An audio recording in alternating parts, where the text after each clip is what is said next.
passion, burn, spin out, lose control. Joker's laughing, it's a fight for my soul. Gonna learn me, left control. Joker's laughing, it's a fight for my soul. Oh, Joker series, burn it down. Gotta burn it up. In the Joker series, burn it down. Push the limit, hear the crowd scream and shout. Kiss, get loose and draw your line. Oh, kiss out for the rain. Mas, I lost all.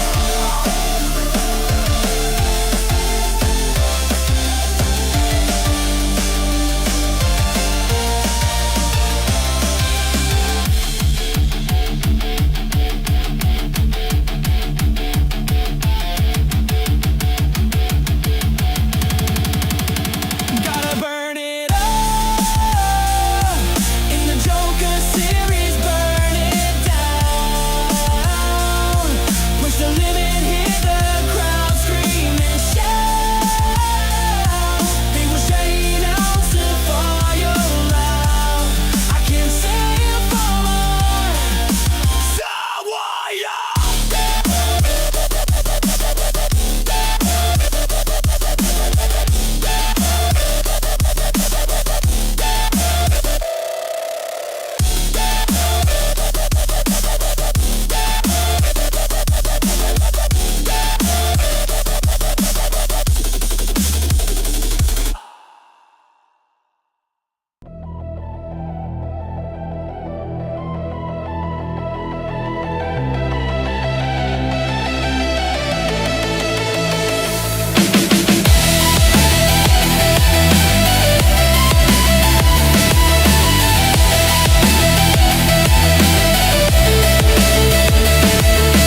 Cutting through the air, every nerve alive. The world's a blur of motion, only speed survives. Pressure in the veins, time is breaking down. Take the line that twists away, no turning back now. Adrenaline, adrenaline, rushing in the bloodstream, can't contain. One chance, one line, overtake, redesign.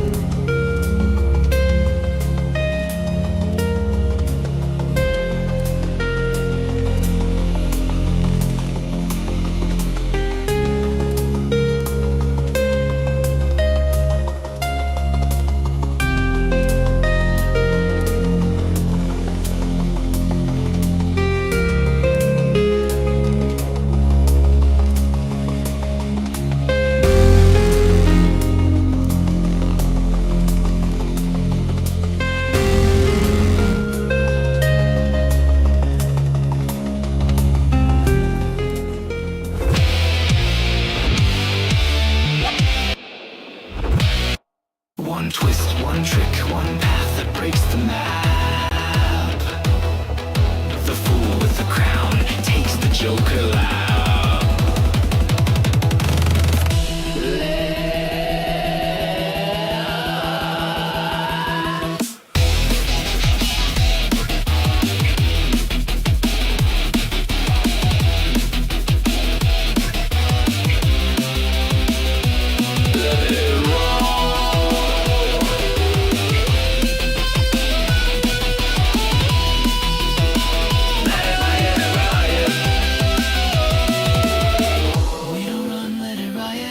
We don't run with the rules, we redraw the lines. Paint my wheels in chaos, cut time with knives. Split second grin with the sideways slide. Gesture in the mirror, madness in my drive. Tires scream, I hear him laughing. Mid-race flip, I'm stunning in action. All eyes watch as I roll and snap. They cut the track, I take the Joker lap. Joke's on you, round and round, no path is true.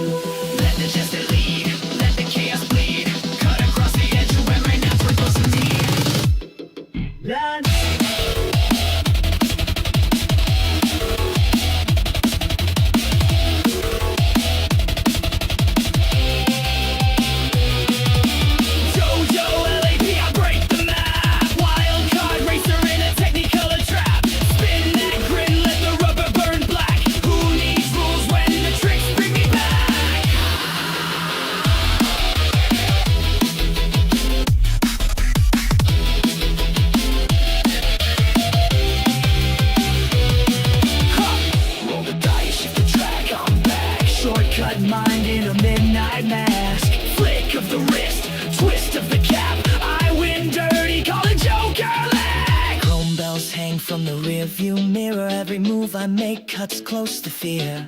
Neutral and code, chaotic and soul. I bend each checkpoint into a black hole. No good, no evil, just the thrill. Clown crown bound by my own free will. No script, no fate, no final map. Just smoke and mirrors in the Joker lab. Thought I saw him once on a midnight bend. A grin like fire, a curve with no end. Did he win? Did he fall? Did the race collapse? No one knows. Past the Joker lap. Yeah, back bend, I beat the trap. Text spun mind in a synapse snap. Loop my lane in a twisted map. Burn through time on the Joker lap. Laugh while you race while you play. We fools take the road, I carve my own way.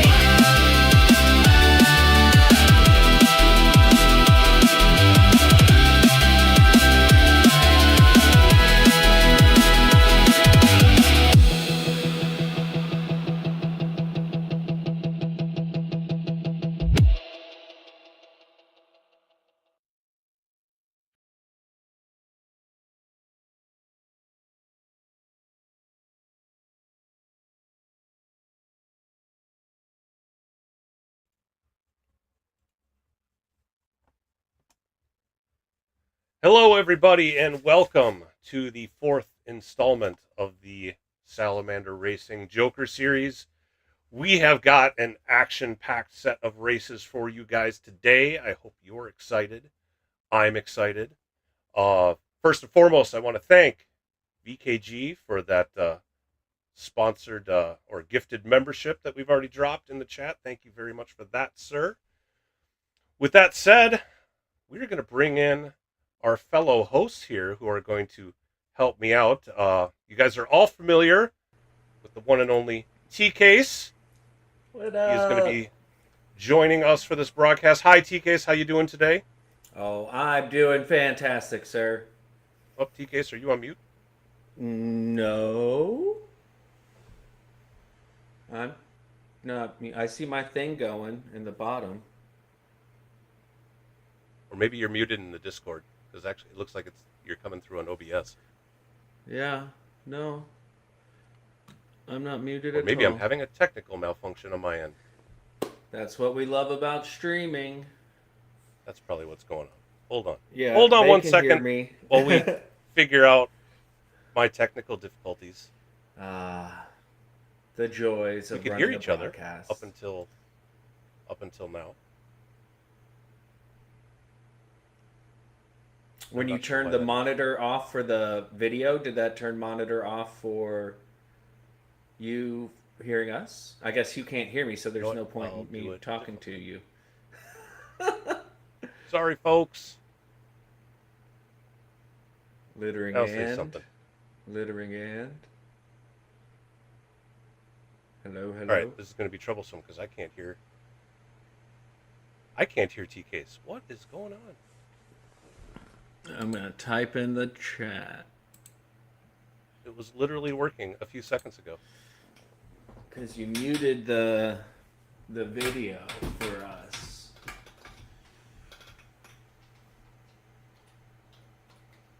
And everybody else can hear him.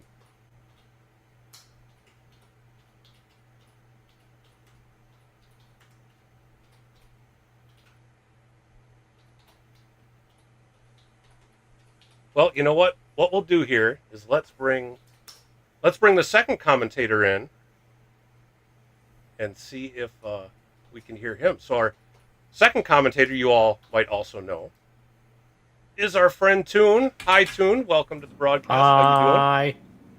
Hi, doing well. Everybody's favorite V2 commentator extraordinaire. It's me. Hi. He can't hear me, can he? Nope, but All right, I can once hear again, you. I can't. I can hear you twice. Yeah, I think- Why is that? You Check have the the voice chat. of God going. Well, you guys can talk amongst yourselves Well, I try to figure out why things are goofy on my end. Okay. Let me Well, we switch. have a very fun race ahead of us today. Everybody's favorite circuit, Watkins Glen, or no, I'm sorry, Willow Springs. I thought of a good track for a moment. We're doing Willow Springs with a Joker lap, and it's gonna be a fun time. We're using track day cards. It's gonna be fun. TKs, how are you doing? How's your Saturday? You look great today. Did you do something new with your beard? Nope. Just woke up like this, bud. How I do. Fair enough. You know how it is. All right. I so did lock myself out of my house, though. So that was fun. I had to break into my own home. All right. I did switch it up so I can hear you. I'm not hearing you through my headset, but I'm Is hearing you it through my breaking speakers, in so. if it's your own home, though? Yes, it is. But it's It's your just home. not. You own It's it. just not illegal. But you're Okay. still breaking in. Well, I mean, you So- can't get arrested for it, so... No. Yeah. But the act that you are doing is breaking in. I mean, sure. What I else guess, would you call it? But, creatively entering your own abode. Sure. We'll call All right. it burglary Are you guys able to hear prevention me just testing. fine? Yeah, we can hear you just fine. Okay, We hear I- ourselves twice. Oh. There's an echo for us. Did you when you turned the monitor off? Now that you can hear us, when you turned the monitor off for the video, is that what did it? No, because it was just the monitor for the. It was just the video. In fact, I've got the monitor turned on for both of you guys, but I'm not hearing it come through Discord either, which is what's weird. Because we were talking in Discord before we went live here just fine. I'm not sure why Discord suddenly is. The not. only thing that you did was you turned the monitor off on the video. Was the only thing you did differently. So weird. But that shouldn't affect it. But you know how OBS is. Yeah, it appears to be. Unless I don't know. We can operate this way. So how about Did you turn this? your headphones down? I did turn my headphones down. See what happens if you turn them back up. That's right. I turned them way down because Yeah. the video Can was. you hear me now through it? Hello? Hello? Oh well. If not, you're right. We No, can that just doesn't move seem to on be like it. this. Weirdness. Either way, we'll just operate this way. How about we move on? This will work. Let's go into the round info and TKs. How about you take us through what we got in store for the people today? Oh, I would love to do that. So we have 24 laps here, with one of those laps needing to contain a Joker lap here at Willow Springs Horseshoe. Tire wear is at 15x. Holy smokes. Sport soft tires are the only tire allowed. Fuel burn is at 8 times, and refuel rate is at 2 liters per second. We are using the Radical, the Bach Mono, and the KTM Expo. 3 seemingly similar cars that really couldn't be more different.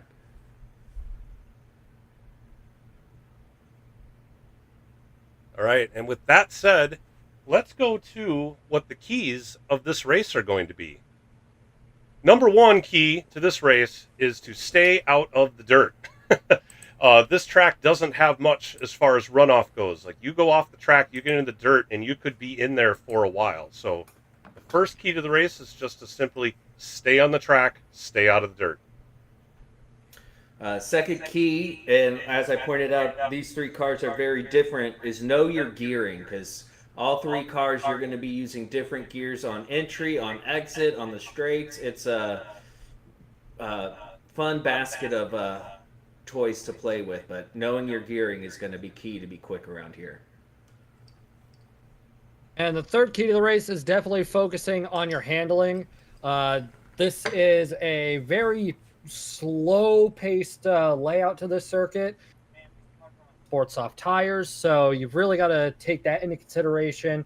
You're not really going to be able to get up to speed and have the downforce do you too many favors in these track day cars, which are, you know, baby's first racing machine. So it's one of those things that you just got to really, you know, be mindful of as you go around this dusty, twisty circuit.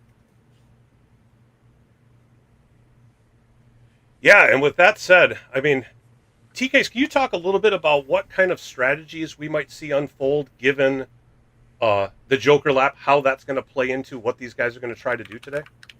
Yeah, absolutely. So the Joker lap here, I mean, if you nail it, it's going to cost you 5 seconds on your best lap. So but also I've done some practicing where it added 7 seconds on. If you don't quite get it right, it is a very tight technical joker. So that's going to be in a big effect. And with the tire wear as it is and the fuel rate as it is, I mean, it's possible that somebody can do a no stop, but it's going to be, you got to really know what you're doing. So I'm expecting to see most of these drivers have to pit for fuel and for tires. Um, and then we'll see how that affects. So with this track, though, there's not really long straights like we've had in the past. So like the slipstream's not nearly as important. Um, so having a buddy, which has been a common key to the race, doesn't really apply here. But it is going to be interesting if somebody's following closely behind another driver. They put their turn signal on to go on the Joker. The entrance to the Joker is right on the apex of turn one. And the best way to take turn one is to really cut that apex. Otherwise, you're going off in the dirt. So it is going to be interesting to watch drivers adjust taking a wider line through turn one if the driver in front of them is going on the Joker, or you just follow that driver and don't have to worry about it. Yeah, all very good key insights. There's a lot going on in this one.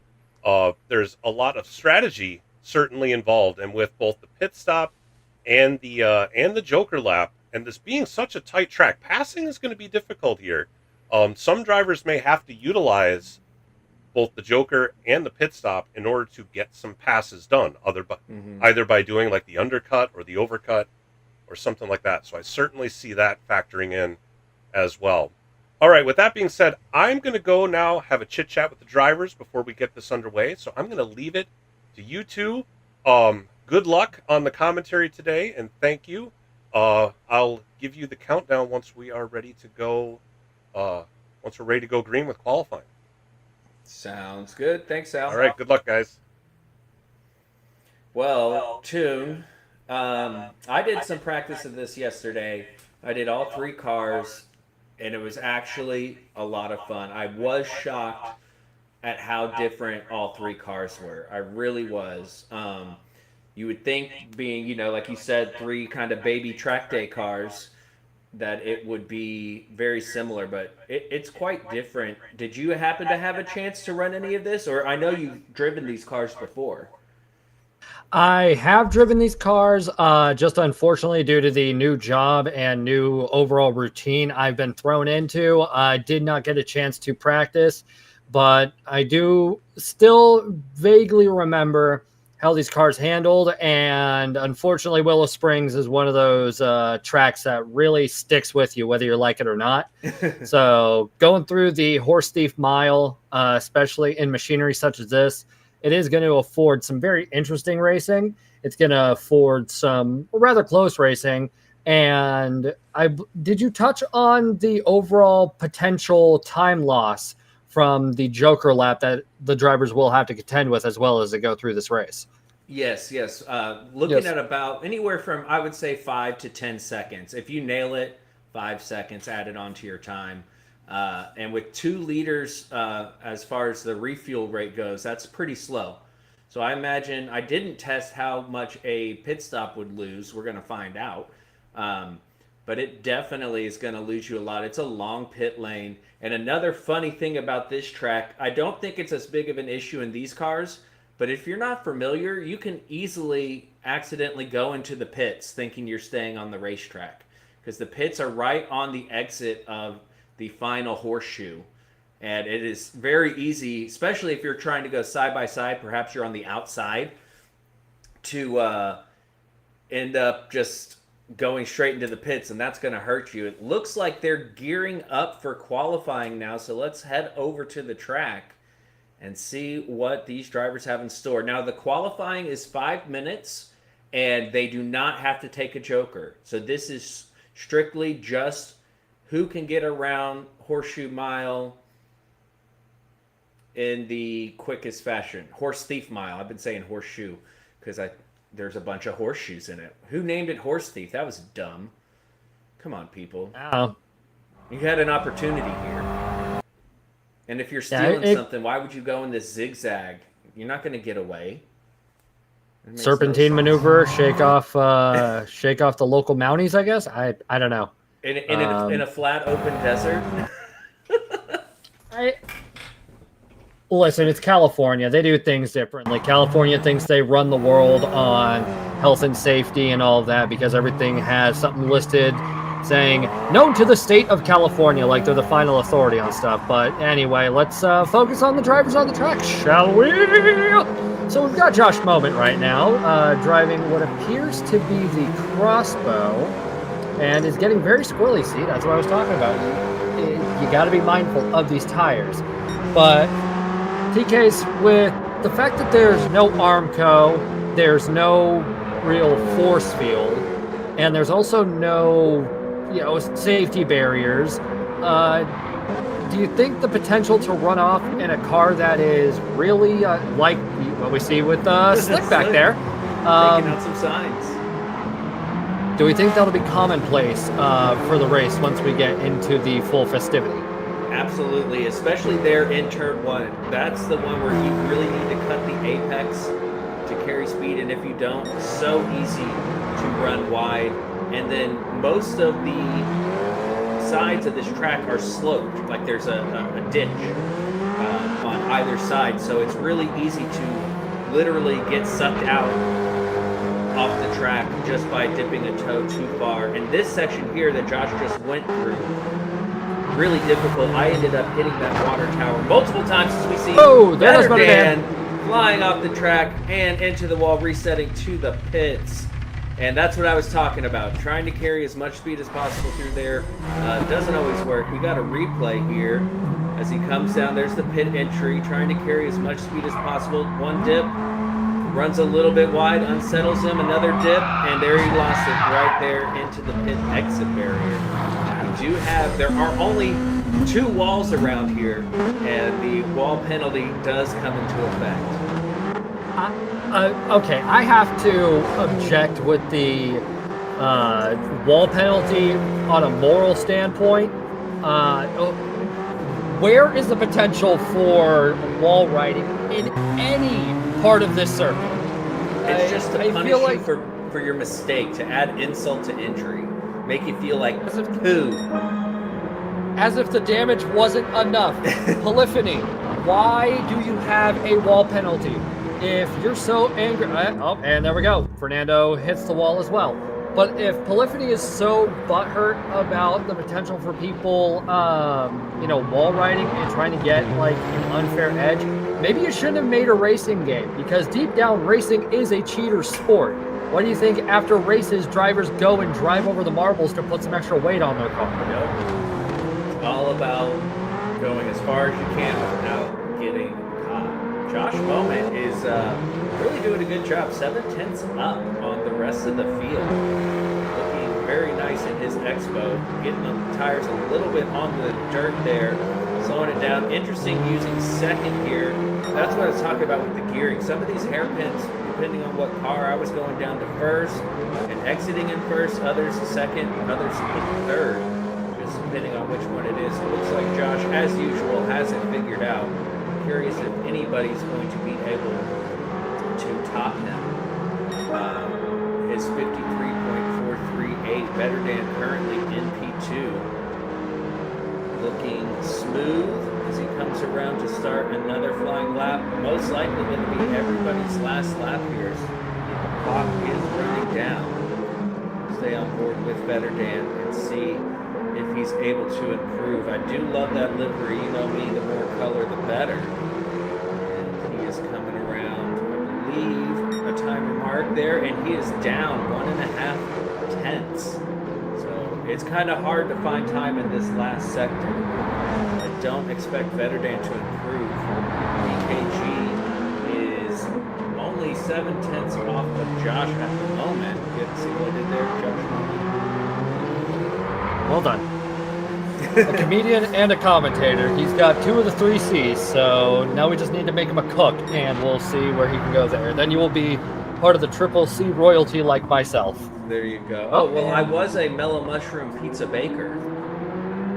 Listen, I just learned that near my work there is a mellow mushroom, and I tried it when I was in St. Louis for work at my old job, and honestly, I want to try it when it didn't take an hour to get delivered. Yeah, it needs to be fresh. It needs to be fresh. You gotta go eat it there. And Josh Moment playing in the sand. I don't think those are designed for off-road use, but you know, Josh likes to do things differently. I think Leo would be trying to get air in that thing right now. Absolutely. It looks like everyone is finished. Just waiting for these silly drivers running in the dirt. They're running off the clock.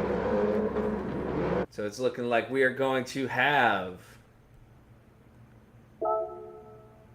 Josh Moment on pole in the Expo R12 with a 53.439, followed by PHG Veterdan in the Mono. The Mono is a handful, a very impressive 53.891. PHG/VKG Racing in the Expo R with a 54.211. PHG Slick SH VR2 also in the Expo R with a 54.560. Then we have BHR Fernando B, who is in the Radical. I love that car with a 54.747. And then PHG Stiggy in P6 in the Expo as well with a 55.129. Something interesting to note is if they want to do it or the race after this, they will have to use a different car. So we're trying to get everybody to use all the different rides. So if they want to race in the second race, which they are more than welcome to do, they will need to use a different car. Toon, anything stand out to you there in that short little qualifying? It would definitely appear that the Crossbow is the odds-on favorite for drivers. The Radical from Fernando, that is a very bold decision, having to double shift that and also taking into consideration, you know, its acceleration. It's, I don't know, was not expecting it. The Mono, I mean, Mono means one. There's only one on there, so I guess it does make sense.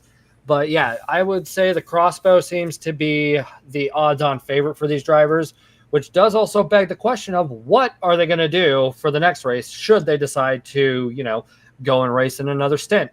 So I don't know. We'll have to wait and see. But yeah, I'm seeing a lot of drivers going off this race, be it from carnage, be it from just pushing the car a little too hard.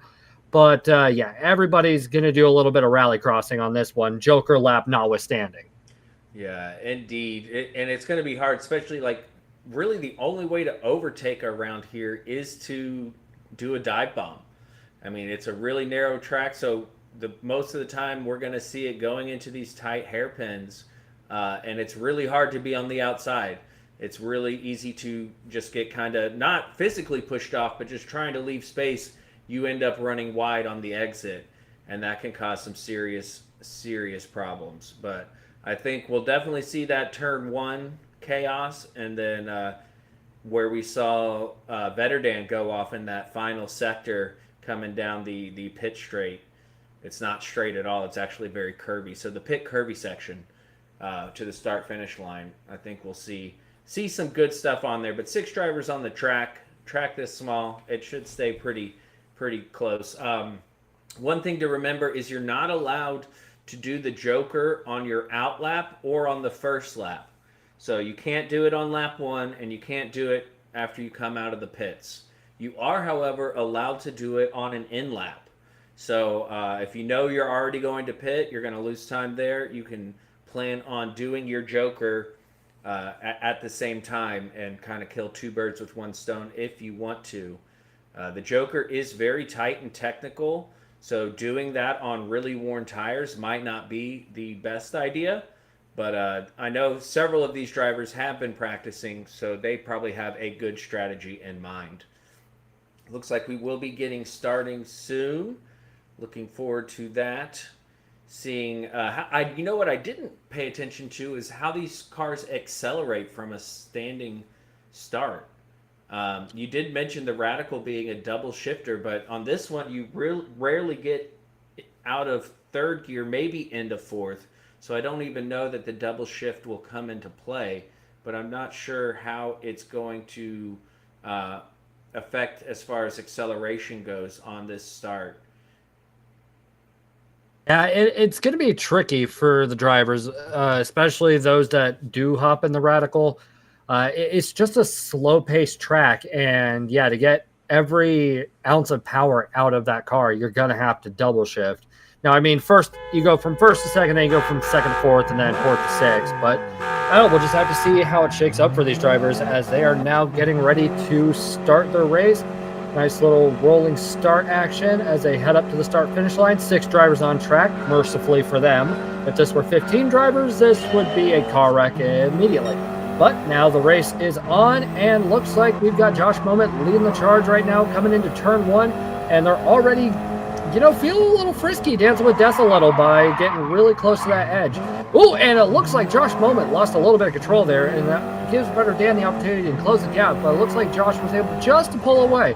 So it's going to be a big case of not if they're going to mess up, but when will they mess up? Because Josh Moment is having a little bit of grip trouble on these cold sport soft tires at this low pace and almost got on the dirt again.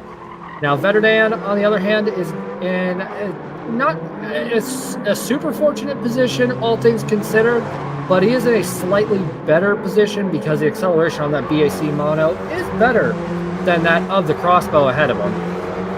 Now taking a look over at... and going on at the beginning of that, Stiggy had an outstanding start, taking Slick and Fernando into turn 2 and getting up to P4. And then Slick also getting past Fernando. Fernando was fighting really well, but now has a half-second penalty. So some drama in the back while things are pretty much single file up front.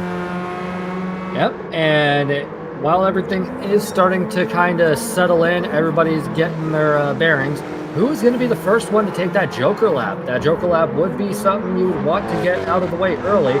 I know everybody's trying to focus on getting their bearings and gaining that momentum, but a 5 to 10 second deficit, especially in a pivotal part of the race, especially towards the end, not something you really want to roll the dice on. And given the way these racers are driving, I highly doubt anybody's going to get a comfortable 10-second gap between themselves and their fellow competitors. Now, it looks like VKG has his hazards on. Oh, and we have a driver taking the Joker, Stiggy in P5, taking the Joker, as well as Fernando B in P6. Both drivers have taken the Joker and have gotten that out of the way. Actually, I think it might have been Slick and VKG as well in there. So that means, well, 2/3 of the field at half to 2/3. We'll give a little wiggle room in there. Have taken their Joker lap on lap 3, so that's definitely going to be one less hassle to worry about for these drivers. And where's Fernando going? He is on track. Let's see here on this replay as he comes down the hill. Oh, he touches the grass before the turn in, then cuts the corner, tries to correct it. Nope, there. Oh, and in the dirt he goes. Does that count as a Joker lap? It does not. Oh. So it looks like Slick is about 4.5 seconds behind Better Dan, and then the rest of those drivers who have taken the Joker lap are about 2 seconds behind each other. So Josh going purple up there has Better Dan really close behind him. Yeah, Vetterdan is definitely going to be hungry for an overtake to take the race lead, but I think he needs to bear in mind that this is only lap 4 of 24, so we're not even a sixth of the way through the race yet, and actually, no, we are a sixth of the way through the race. We're not a quarter of the way through the race, so he needs to really focus up and try and, play the long game here. Getting that overtake would be nice, and getting around Josh would probably feel good for a couple moments. But the problem is, the moment that Josh Moment falls into second, he can just worry about getting a pit stop out of the way should he need it, and then just kind of bounce back past Vetterdan when Vetterdan's in the pits, because at 2 liters a second refuel rate, mind you, you're going to be sitting there in the pits forever.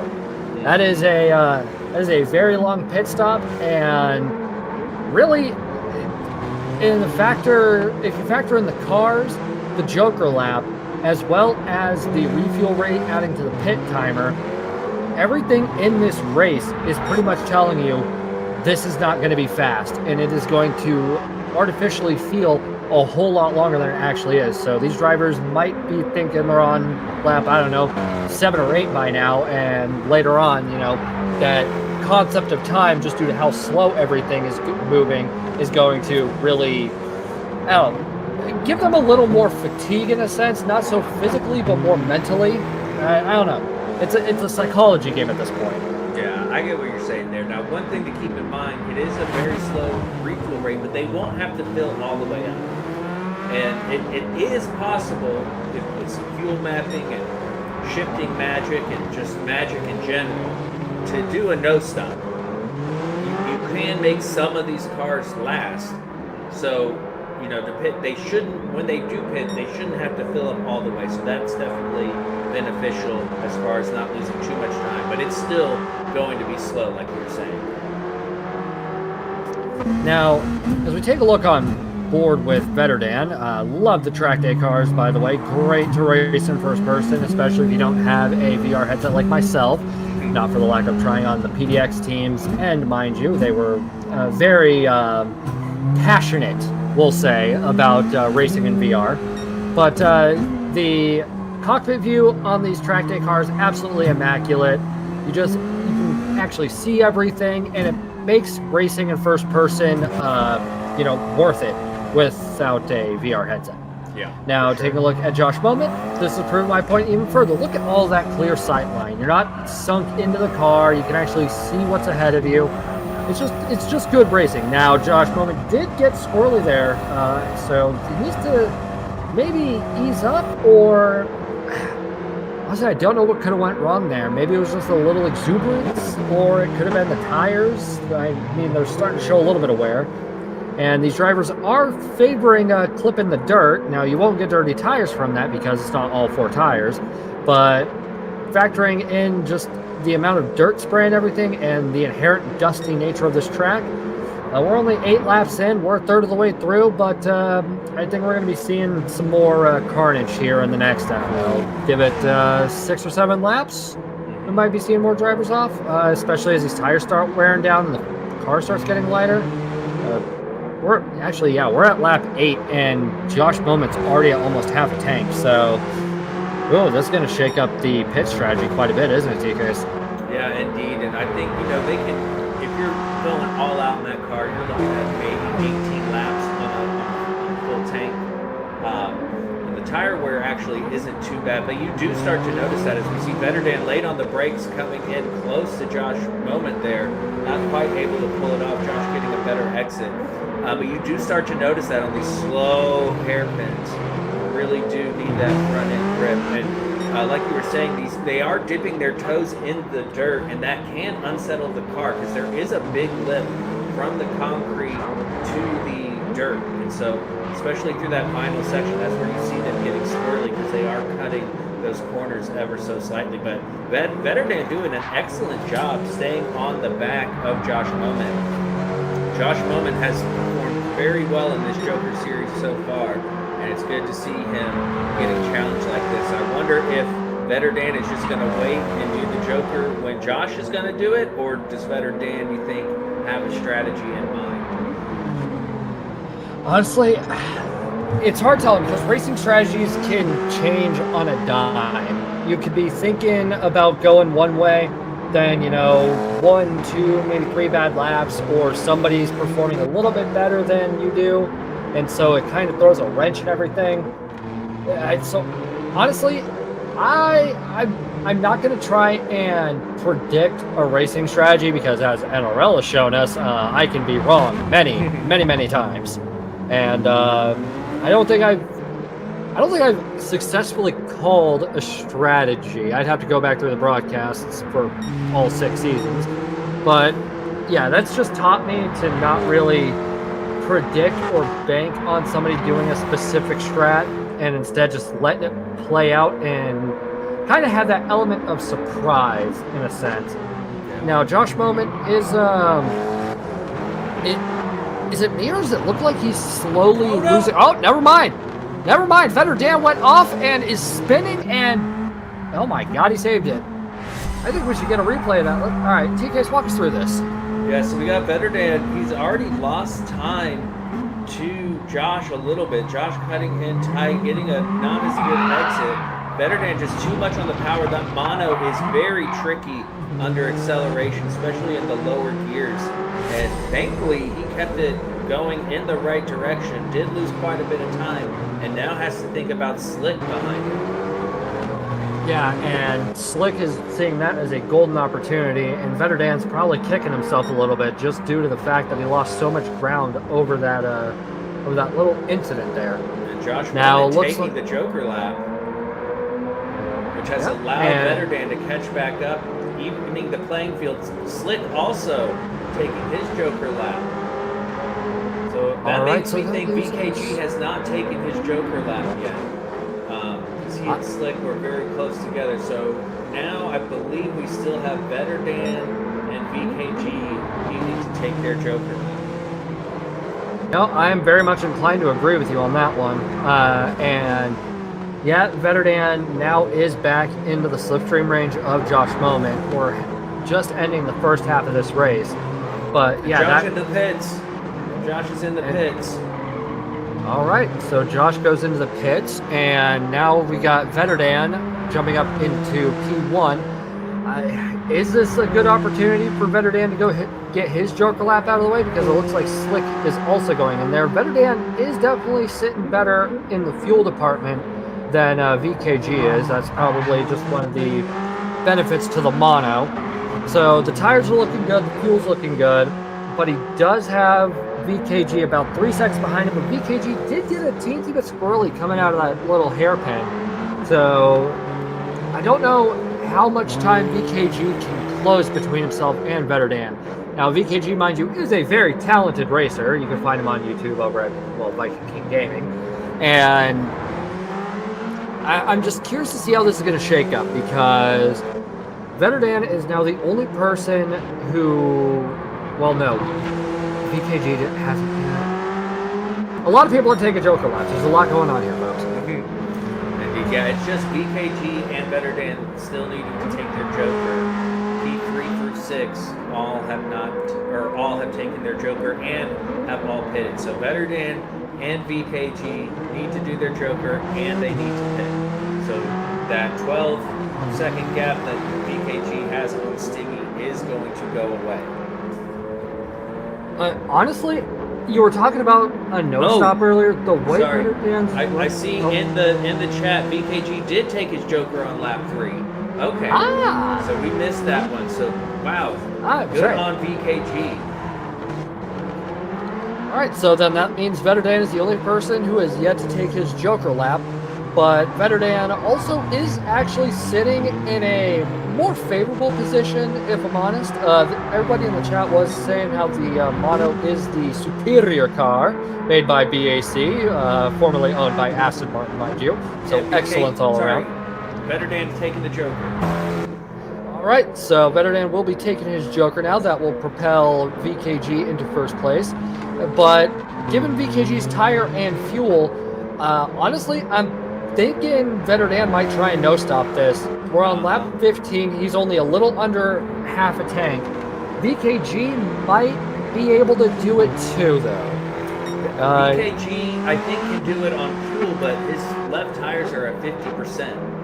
So his tires are going to be very warm if he wants to do the no-stop. But yeah, you're right. I believe they can both do it on fuel. All right. Yeah. Okay, yeah, I'm seeing what you're talking about with the tires. I mean, your car really doesn't go fast enough for the... Would you try risking it in the Radical or in the Crossbow? since that's what BKG is in? Me personally, no, I am not very good on the low tire, and one of the things is carrying all that speed through turn 1, and if it's your outside tire, you're just more and more likely to understeer off. Now, BKG is a much better driver than I am, so I wouldn't be surprised if he is able to do it. I would not, I wouldn't be surprised either, but let's go and take a look at our former race leader in Josh Moment, who fell from 1st all the way to 5th with that long pit stop. So there is quite the consequence in there. But he's not letting us slow him down whatsoever, because Josh currently does have the fastest lap at a 53.583 and just went purple yet again. Now, maybe the slipstream from Slick is helping, or maybe Josh is just trying to find an opportunity to get around him. But Josh is definitely trying to put these last 8 laps to good use, trying to climb up the rankings and get into first place yet again. Maybe have a nice little 3-way bout between himself, Vetterdan, and VKG. But he does have to focus on getting past Slick and Stiggy. Now, Slick is probably having the time of his life in that PSVR2 headset driving this car, which, T-Case, you have one of those, don't you? I do. I have one now, and I'm really enjoying it. I still am not good at racing in it, but as far as just doing laps, it's quite a lot of fun. And what you were talking about with Josh, he's putting in 53s consistently, whereas BKG and Vetterdan are putting in 55s. So Josh really on a much quicker pace. I wouldn't be surprised if he's able to catch them as we come into the final, 4 laps of this race? 6 laps. 6 laps. But, Matt, yeah. Come on, man. Yeah. So, yeah, we do have 6 laps left of this race, and a good wherewithal to point out the 2-second time difference between Josh and the 2 front runners at the moment. My question is, though, if they're running 54s and 55s, what is their fuel map set to? Because they're looking fantastic on fuel, and the pace just isn't there. Now, look at Slick and Josh Moment getting past Stiggy. Stiggy just fell from 3rd to 5th in one fell swoop.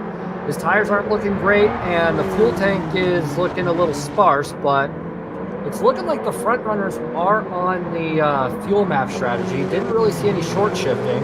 Now, Slick is falling behind to Josh Moment, who has climbed up to the last podium step. Now, Josh has the rest of these 5 and a third lap to try and catch up to VKG and Vetterdan. Now, if Josh does catch up, will we see Vetterdan and or VKG ditch the fuel map strat and just fight like crazy to hold off Josh Moment, because he is just absolutely blazing through the field right now. Let's go and take a look at the replay here. So it looks like we've got Josh Moment behind Slick and Stiggy. So coming into the wider turn, and there goes Stiggy falling on behind. Looks like just ran a little wide. And looks like Josh Moment was able to kick up a little bit of dust and get side by side with Slick. Yeah, when they were going through that, it was very impressive. They went through 3 of those hairpins side by side, Josh and Slick. Very clean, respectful driving. Something must have happened. Vetterdan fell off. He was only 2.5 seconds behind BKG. Now he's almost 9.5 seconds behind, which definitely is looking good for Josh. Josh is 8.2 seconds behind Vetterdan and moving quite nicely.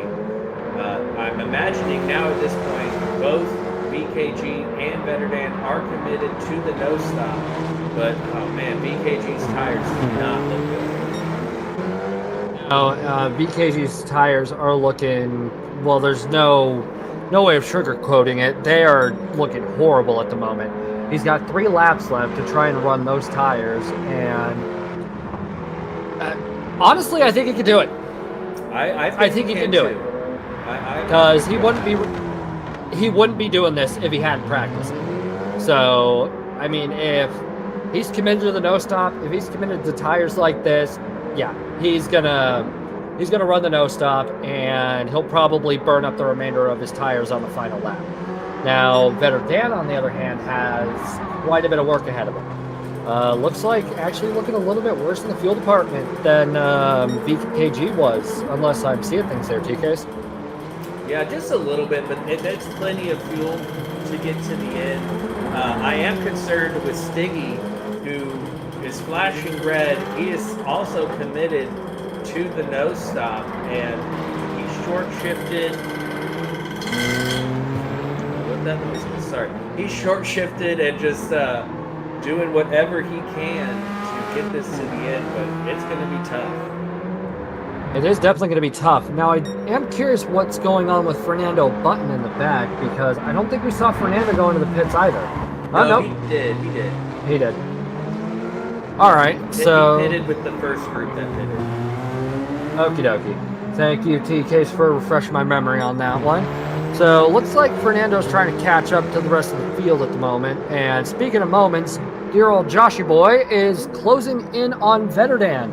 Got a 6-second deficit, and now it's going to be a question of, will Josh catch up to Vetterdan before the final lap, or will they be duking it out throughout the final lap? The gap is slowly decreasing between the two, as Josh isn't using a fuel map, but the two front runners are to try and make this no-stop strategy work. And it's also going to be raising the question of which was the better strategy, the no-stop or just doing the one-stopper, doing a, well, you can't really call it a splash and dash because you were in the pits for arguably way longer than a splash.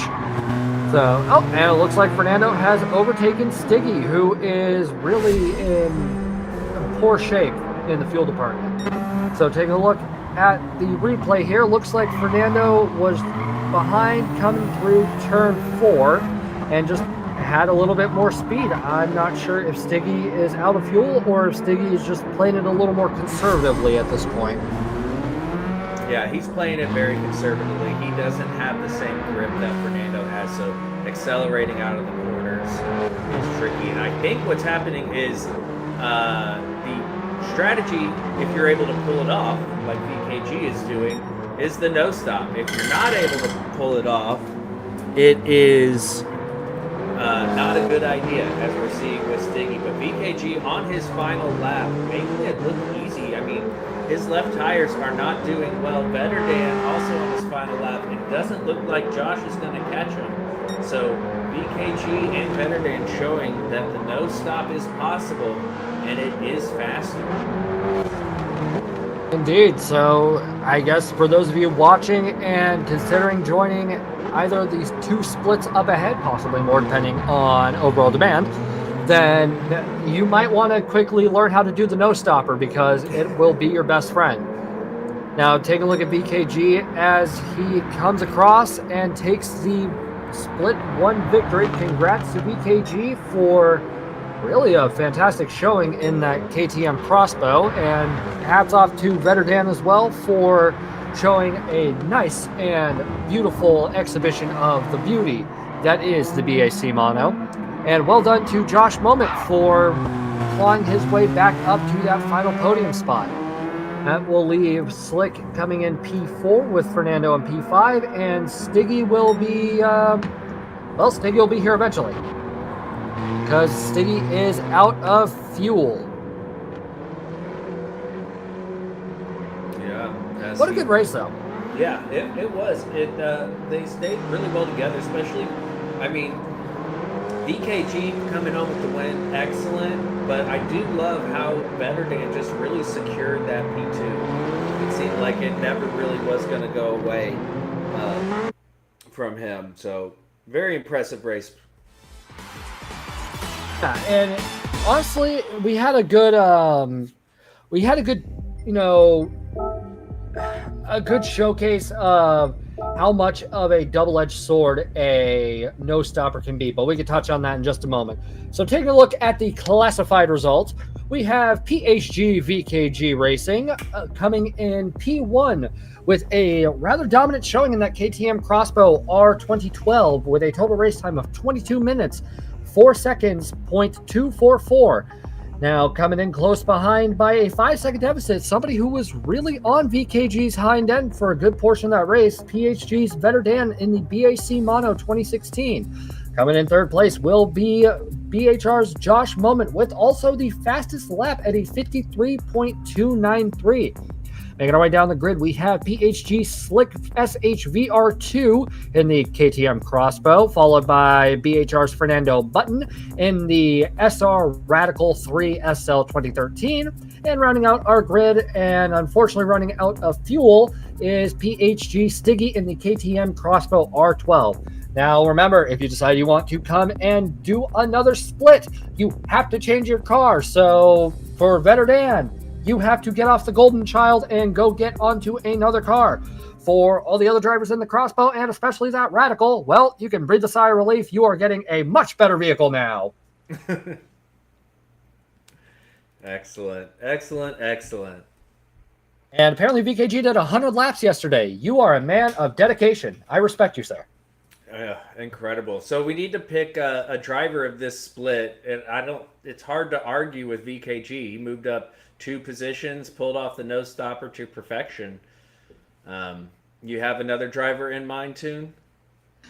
Honestly, I might give it to Josh just because he was able to claw his way up from, P5 to P last, all the way up to the last step on the podium. Yeah. Could it have been better? Could have been a more desirable result for Josh? Yeah, sure. But I mean, hindsight's 2020, and he was still able to, set the fastest lap, blaze his way through the field, and if the race was a few laps longer, the no stop would not have been possible by any stretch of the imagination. And also, Josh would have had the opportunity to go and reclaim P1. So if this were a 28 to 30 lap race, then yeah, it would have been Josh's race from start to finish, unless VKG found a way to make a 30 lap no stopper work. And then in which case, well, you just can't stop them. Yeah. Yeah. That's great. Looks like we have a poll up in the chat. VKG, Josh Moment, and Veterdan. So please vote on your driver of the split. We're going to take a quick break, and then we'll come back for split number 2. So if you've been waiting to race, please hop in. I believe Ecstasy was wanting to get in here.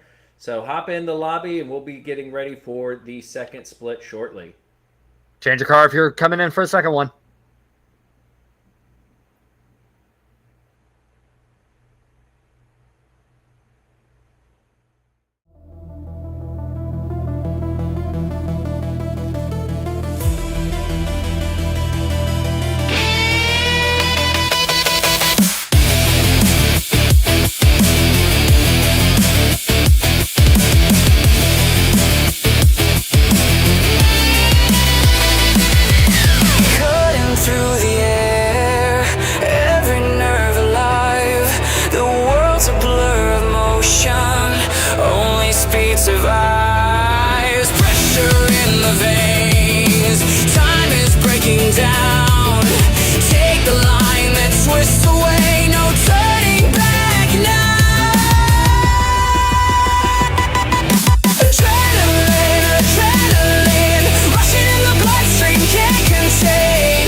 chance, one line, cross the edge of time.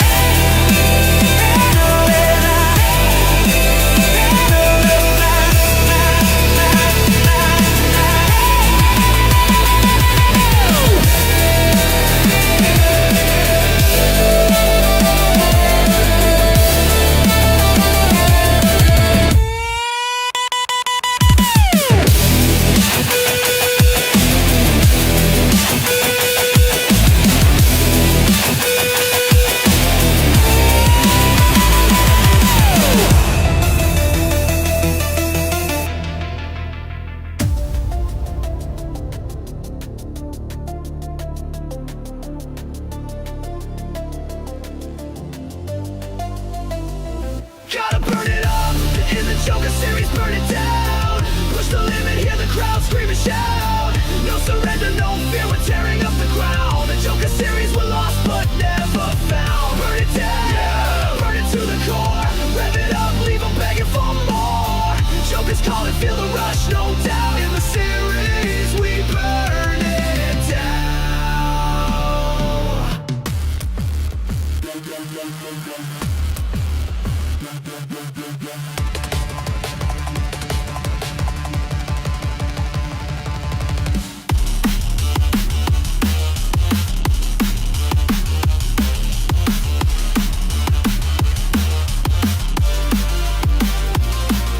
Stealing sparks, we're dancing with the flame.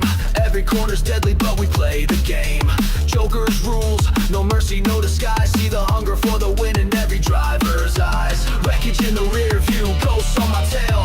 Push the throttle harder, I was born to fail. No brakes, no mistakes, just a rebel's heart. Joker series rips the world apart. Truth is I'm wired, adrenaline's my vice. Risk it all, roll the dice, pay the price. Fuel in my veins, fire in my chest. Joker's got me hooked, no time for rest. Gotta burn it up, in the Joker series, burn it down. Push the limit, hear the crowd scream and shout. No surrender, no fear, we're tearing up the ground. In the Joker series, we're lost but never found. Burn it down, burn it to the core. Rev it up, leave them begging for more. Joker's calling, feel the rush, no doubt. In the series, we burn it down.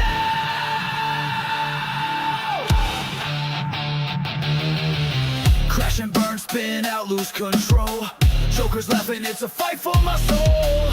Blood on the track, sweat in my eyes. Keep on racing till the day that I die. Faster, harder, break the line. Still the crowd is do or die time. Joker's chaos is the only way. Live for the race, so tomorrow to die.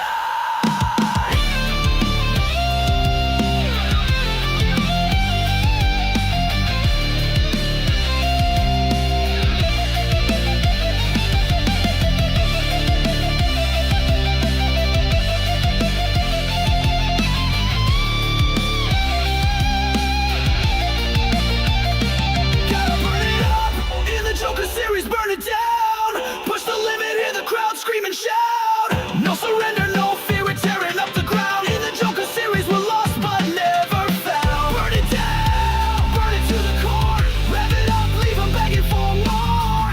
Joker's calling, feel the rush, no doubt. In the series, we burn it down, yeah, till the engines fry.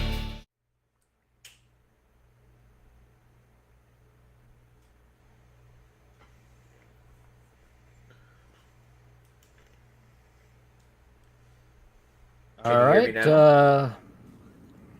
Woohoo!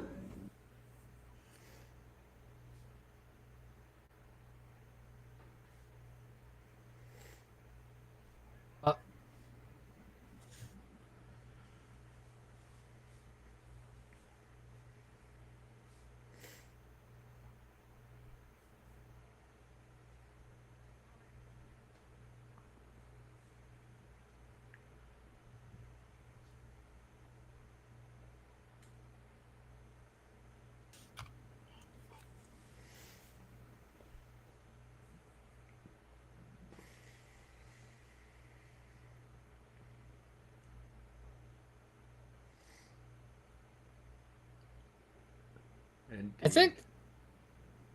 I think it will change everything up. Also, I do still hear the echo. I don't know if are we still anybody coming else. through your speakers as well?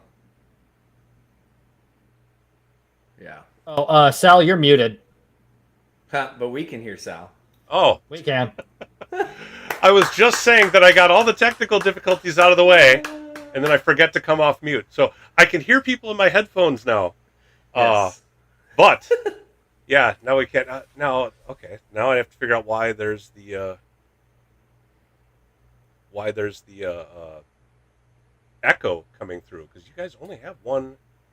Echo. Is monitor on? Oh, that's it. I turned on monitor because I was trying to hear you Aha. guys. Let's turn that off, and then maybe we'll Goodbye, finally be voice golden. of the heavens. There we go. Hello, that sounds hello. better. Yes. All Love right, it. fantastic. Oh my gosh! All right, We did it. You'd think by the fourth event I maybe would have had some of this stuff down, but apparently we're still learning. But we appreciate everybody for hanging with us there. I think we can probably close the driver of the stint. VKG appears to have run away with that one, so we are going to pronounce him as the driver of stint 1. Congratulations to VKG on that one. And now, we're having all the drivers are having to switch up their cars. That was one of the rules that we started for event 4 here, that you can't run the same car in every stint. So while they've run this race already and they've got the practice in, they've got to try to do it in new machinery, which should be interesting. Any other reflections you guys have on that previous race that we just got done watching? It was interesting to see the polarizing effects that a no stopper can have. You can either achieve absolute greatness like VKG did, or you can be hobbling to the finish line on no fuel. Yeah. So I don't know. You want to focus on your strategy. You want to focus on the end game, of course, but you also need to focus on steps 2 through 10 on getting to the finish line with no fuel. But then again, it was also the crossbow, and the crossbow is a little on fuel. So, I mean, with what we saw with Vetter Dan, on the other hand, that worked perfectly. There was still plenty of tire and plenty of fuel to boot. So it might have just been the car, honestly. Well, we saw that Vetter Dan had that big off because he went from being behind by only 2 seconds to 9 seconds. I didn't catch how much he had caught up by the end, but I wonder if he had kept it on the track, would he have been able to catch up to VKG by the end or not? I think he would have at least been able to be in VKG's mirrors, maybe causing a mistake, but getting past might have been a different story. I do wish we would have seen VKG's Joker's lap, because he really didn't lose that much time to the drivers in front. If you remember, we kind of assumed he didn't do it because of the gap wasn't as big as I thought it should have been.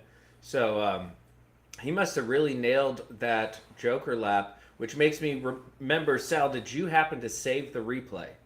I did. He did. Okay. I did do that. As the very first thing, I at least remembered to do that. Awesome. All right. Then we're good. So one thing right. All right, so with that being said, I am going to duck on out again, let you guys take over. I'm going to go have a quick chat with the drivers, make sure everybody's ready to go, and then we'll get Split 2 underway. It looks like we do have one new driver in on this one, S to C, so we got a grid of about 7. So I'll be back with you guys after this one. Sounds like a plan. So according to Nitro_GT7, it did take VKG 6 seconds to do the Joker lap. And I mean, it is also hard to gauge because we had, 2/3 of the field all doing the Joker at the same time. And I mean, the cars were still getting a little warmed up. It was lap 3. So I don't know. It's hard telling. I mean, VKG is a man of high honor, high, decorum. So yeah, I know VKG did take the Joker lap. Like, but that's without a shadow of a doubt. Yeah, no doubts there. So yeah, I think it's just I think it was just because he did it with everybody else, going so he in didn't on lap lose- 3. Yeah. I see So- what you're saying there. So no doubt in my mind, VKG, great race. You killed it, dude. Congratulations. Great guy, nice guy. Go check him out on YouTube while he's streaming. Say hi. Tell him tune in the Joker series, or tell him the NRL sent you, just like with Hankies. Now, I believe I just got word that we're getting ready to go to qualifying. Is that correct? About 45 seconds. It is. All right. They're getting ready to go out, and it looks like we have 1, 2, 3, 4 monos, Hey. 1 expo, and 2 radicals. Aha. So a little bit different mix. 2 radicals out there, which should be interesting. I really enjoy driving the radical. I think it's a fun car. The radicals is telling me that those 2 in the radicals are going to be in split 3, and then that's when they're going to break out the monos. Yep. Everybody else will have used them. Yep. All right, here we Genius. Best 10 for last seconds. kind of situation. But then what does that say about the crossbow? Yeah. Well, see, Josh was in the lead quite a bit. It maybe if he would have committed to a 1-stop, he would have just stayed in the lead like that. And he was in the crossbow, so you never know. But now he is in the mono. Should be interesting as we are getting out on to track here. Take a look. 5-minute qualified. They do not need to do the Joker. Just running regular laps. So it looks like... What? Okay, Josh, it's qualifying, man. What are you doing? He's warming up those tires. I guess. He's having a good time, as Josh does. Look at that radical. It's so rad. Do you hear the crickets? Chirp. Chirp, chirp, chirp. Oh, that's pretty. Very nice looking Is that- Fernando. I can't tell if that's just Incredible Hulk inspired, or if it's the... Let me make sure I'm remembering this right. PHG Task Force Bravo Sentinel colors. It may be. I haven't heard of that in a long time. Josh is making sure to clear off all the signage as... Oh, just behind him, Better Dan goes... run. Oh, he got reset. He was It cost Slick to go off track. See here. All right, let's see what happens. Cuts over, he gets on the dirt, and just loses it. He looks like he's going to go sailing and reset. All right, so that'll put Better Dan back in the box. So Josh Moment is going to try and go for another pole position run, it would seem. Also, that's a Valvoline on the front. Yes, it did. He is a big NASCAR fan, so pretty much every single one of his liveries is NASCAR themed. Okay. Wow, blistering first lap of 53.369, showing what that mono can do. Yeah, that mono is definitely not something to be taken lightly. Now, taking a look over at Ecstasy, who is currently in P3. Looks like currently has a 54 for the personal fastest. Now, looking at BKG, who is trying to possibly go for a back-to-back. Could we see somebody try and get a triple crown on one of these events? I would love to see that. In 3 different cars, that is pure domination. That will just show the amount of dedication you have for this round, especially because you had to go and get good with 3 different cars that are really just vastly different in the grand scheme of it. And Josh Moment's taking out another, and Josh Moment takes out another sign. I don't know what these signs did to him, but he's been taking them out on that strip. And you know what? It doesn't matter because he just put down a 52.815. car was incredible, so he was definitely pushing it, carrying so much speed out of that lap and just couldn't keep it on the track. It makes me wonder what would that BAC do if you were able to carry that momentum. And okay, there we go. Rinse and repeat, I guess. So STC is currently sitting in P2, and VKG is sitting in P3 at the moment. Veterdan is down in P5 with Fernando in P4.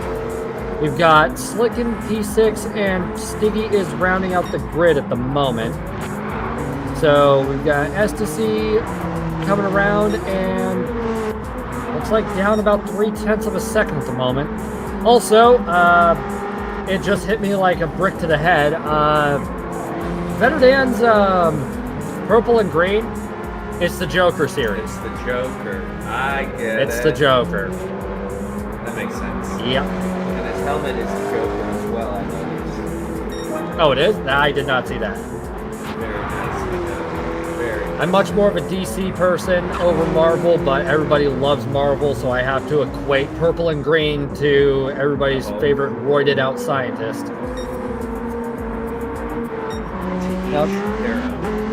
To each their own, yes. If this were Le Mans, then I'd say let's start having this debate, but it's not Le Mans. We're at Willow Springs, so we don't have time for the debate. No time at all. There's no time on this track to even take a sip. There's not a single straight. Take a sip of your beverage. As Slick loses control in his radical, parks it on the side, get out of everybody's way. See here, he comes down. Is it on acceleration, or he just runs too deep and gets his toes in the dirt? Yeah. You can see how that banking just kind of pulls you off the track.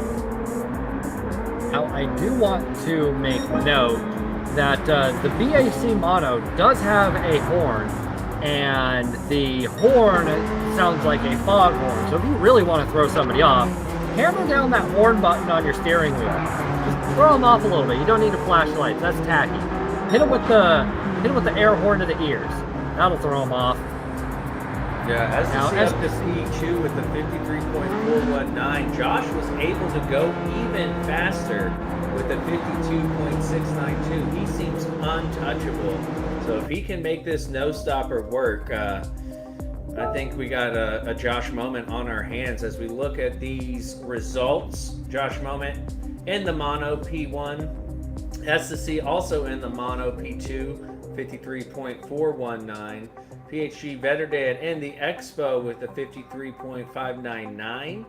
PHG VKG Racing in the Mono with the 53.932. BHR Fernando B in P5 also driving the Mono with a 54.241. PHG Slick SHVR2 P6 in the Radical with a 54.294. And then rounding out the grid, PHG Stiggy in the Radical with a 55.142. So those Radicals definitely not looking like the top dog out there, eh, Toon? No, I guess not. Looks like the Radical is kind of the take a break race for the car. It's not one that you can be hyper competitive with, but I mean, we've got some pretty good drivers on the field, so shows what I know. I think the Radicals are going to pose their own set of challenges. I don't know. I don't know if I don't know how well it's going to shake up. Now, speaking of interesting shaking ups, VKG qualified on the fuel map. So that wasn't even VKG in its final form. Interesting. So he's getting that practice at the speed he's going to be racing in. And he still was not too far off the pace. No, he wasn't. So I shudder to think what's going to happen when the race actually gets underway. Because it's 24 laps, 24 opportunities to get overtakes done and make them stick. So I don't know. I'm excited to see what's going to happen with that one. Indeed. And we did see multiple drivers go off. Josh Moment and Better Dan both going off, trying to push it in qualifying. I don't know if that's an indication of something to come here in the race, but we've had a pretty clean start in the last race, so hopefully we get another clean run here when they get started. I believe the drivers are making their way to the grid. Looking forward to see, as it is a rolling start. I misspoke last race thinking it was a standing start. It is a rolling start. Josh Moment will be leading them off. Yeah, I think the rolling start is almost like an act of mercy for the competitors, because trying to get some of those cars off the line, cold sport soft tires, might I add, on a dusty track in the middle of the California desert. I don't really think you'd be able to get to turn one. And there's the horn. Yeah! Let it ring, baby! All right, and now they are off and ready to roll. VHR's Josh Moment in the Valve machine is going off and leading the charge on this one, followed close behind by Ecstasy and Better Dan, with VKG and P4, who qualified on the fuel map, mind you. So we can't count out anything. Oh, we already have a driver off. Oh, but he's back on. Okay, sorry. Fernando B running wide there, kicking up a lot of dust. I mean, I guess it's a good thing that it's lap one, can get the rust and the jitters out as soon as possible, but I'm not 100% sure. As VKG jumps up into P3, has the inside line on Vetterdan. Looks like Vetterdan's trying to set up a cutback, a little bit of contact. VKG gets squarely, and he saves it. So VKG will hold on to P3 at the current juncture. Because of Josh Moment, I'm going to try and refrain from using the word moment too many times, otherwise it won't sound like a word.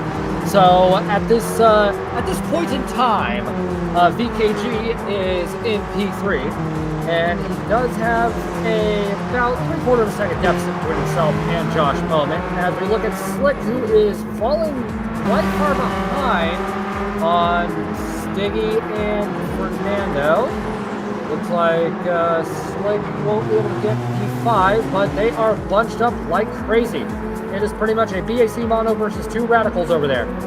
And speaking of radicals, it looks like the radical Vetter Dan is definitely trying to put in that work and get P3 from VKG. Oh, VKG's in the mono. Okay, I'm sorry. I thought the red one was in. Never mind. A lot of confusing cars. He really well done there. It took two corners for him to get it done, but he did snatch that P2 away from Ecstasy, which has caused Ecstasy to lose the spot to Better Dan. Yep, and looks like Ecstasy is tumbling in the wrong direction. Oh, and Ecstasy just sends it like a missile as VKG went off. Oh, to do his Joker. Oh, never mind. Yeah, VKG did his Joker, but Better Dan and Ecstasy must not have seen his turn signal. Better Dan made it through without contact, and Ecstasy tried to follow as well, but it did look like when VKG came out of the pits, he did not stay in the safety zone and almost made contact with Slick.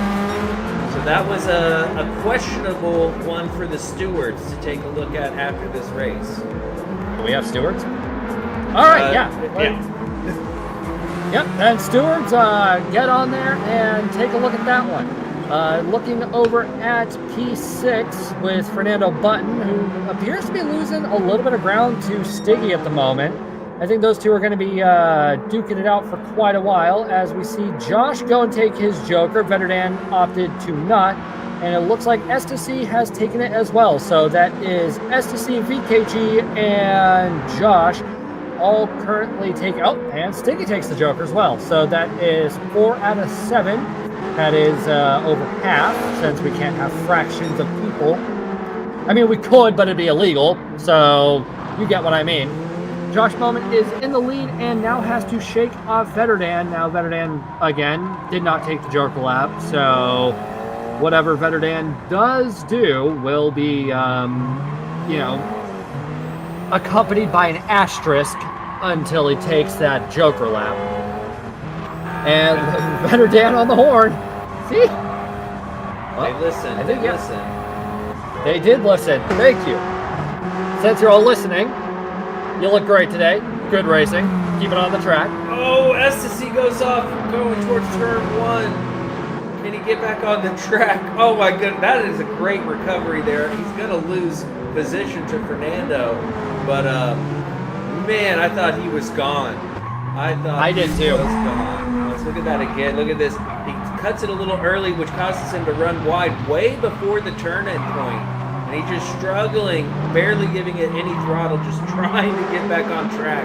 And good on him. Great recovery, but that's dropped him down to P6. That is, that's going to be a bit of work for Ecstasy. Also, he did that right after I said keep it on the track. So I'm not counting that as a commentary curse. Just No. you can't throw that out on me. No, not this time. I have done nothing wrong. Now, looking at VKG, he has climbed his way back up to P4, and it looks like he's in a good position to try and get P3 off of Slick.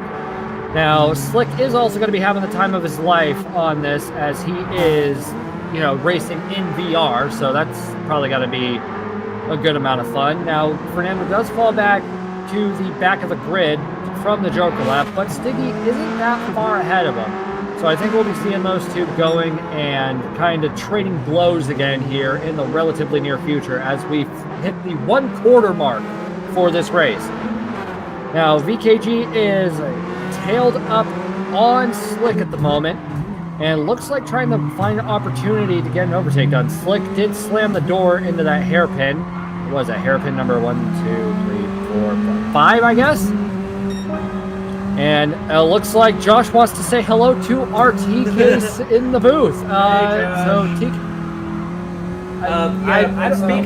Speaking of Josh, he's got the best fuel tank, and he is almost 5 seconds ahead of Vetterdam.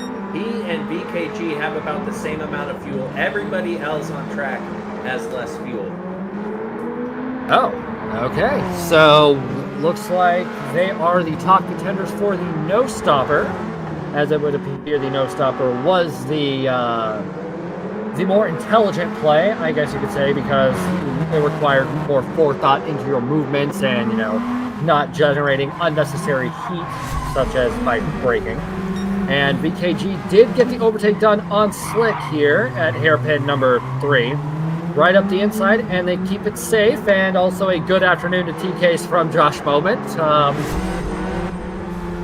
Never seen this one. That's classic Josh. Classic Josh. But texting and driving? Yep. He and Mr. Casual both. It's because they're on control. Those controller drivers can get away with more stuff like that. Ah, I see. We here at the Sal Joker series do not condone texting and driving. Please make sure when you're behind a wheel, phone down, seatbelt on, and do the speed limit. At least while there's a cop around. And it looks like SSC back in P5 must have had an issue. I didn't see what happened, but he was almost stationary, and he goes deep again. SSC just really struggling to keep that mono on track. I myself had the same issue. I could not get a lap done in that mono. I struggled all the way around. And it looks like he got a little reset there after going off the track. Unfortunate for SSC. This is his first race, so he can get and use a different car, maybe the Expo for the next one. See, and if say you were jumping on this and you were doing, your first race, the mono is the more powerful machine. So I think it would have been in STC's best interest to jump in the crossbow or even the Radical, honestly. I think the Radical would have been a good warm-up. And then just, skip that middleman crossbow and just go into the BAC mono. But speaking of the BAC mono, it looks like VKG is 4 seconds behind Vetterdam at the moment, so still has quite a bit of work ahead of him. Also 11 seconds behind Josh Moment, who is really trying to run away with this race. Now, VKG is in his mono and is really giving it everything it can. Judging by the acceleration, though, it would appear that fuel map is set rather high for this car, TKs. Yeah, well, this car has the best acceleration out of all three. It is a beast. far as the power goes. So it does seem like he's got something to figure out. I do want to point out he's using VKG is using traction control, which will help with that rear tire wear coming from the Maono. So that's something interesting to note. But I do like that we're seeing Slick in the Radical up into P4. So the Radical's not completely failing and being a bit competitive, but it does look like Fernando B has caught up to Stiggy. If he can just keep that car controlled and on the track, I would imagine he'd be able to get by pretty easily. Yeah, it should be relatively smooth sailing, all things considered. It's just making sure that you can get that overtake done and not go for a picnic in the sand, maybe getting intimate with a cactus and the front end of your car. It's, I don't know, there's some layers to this, especially with the lack of dedicated, edges to the circuit. As we see Stiggy, oh my goodness, Stiggy lost control of the car and nearly took out Fernando. I'm sorry, that might have been Ecstasy as a byproduct. Let's go and take another look at this. So, taking a look at Stiggy in the blue car, the blue Radical, and yep, did a bit of rally crossing. There was so much dust there. Yeah. Almost took Fernando out with him. So, good wherewithal from Fernando to avoid the inevitable disaster. So that's going to put Fernando in 5th with Ecstasy in P6, and Stiggy will have to try and shade that second deficit between himself and P6, lest he be left behind as we hit the halfway point of this race. Now, okay.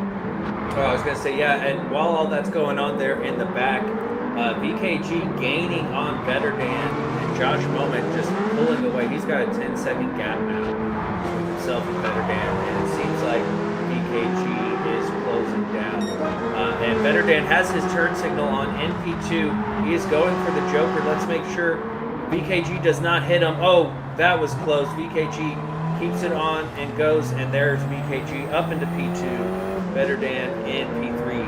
Now the real question is, can VKG catch up to Josh? And at this moment, I don't know that he'll be able to.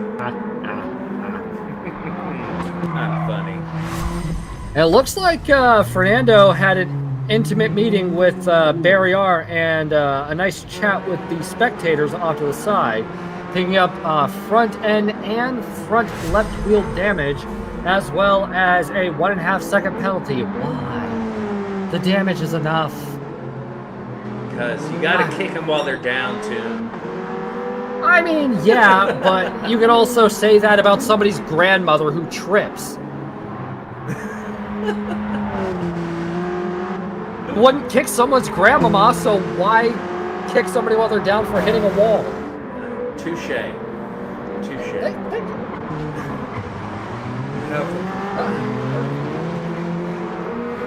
I tend to.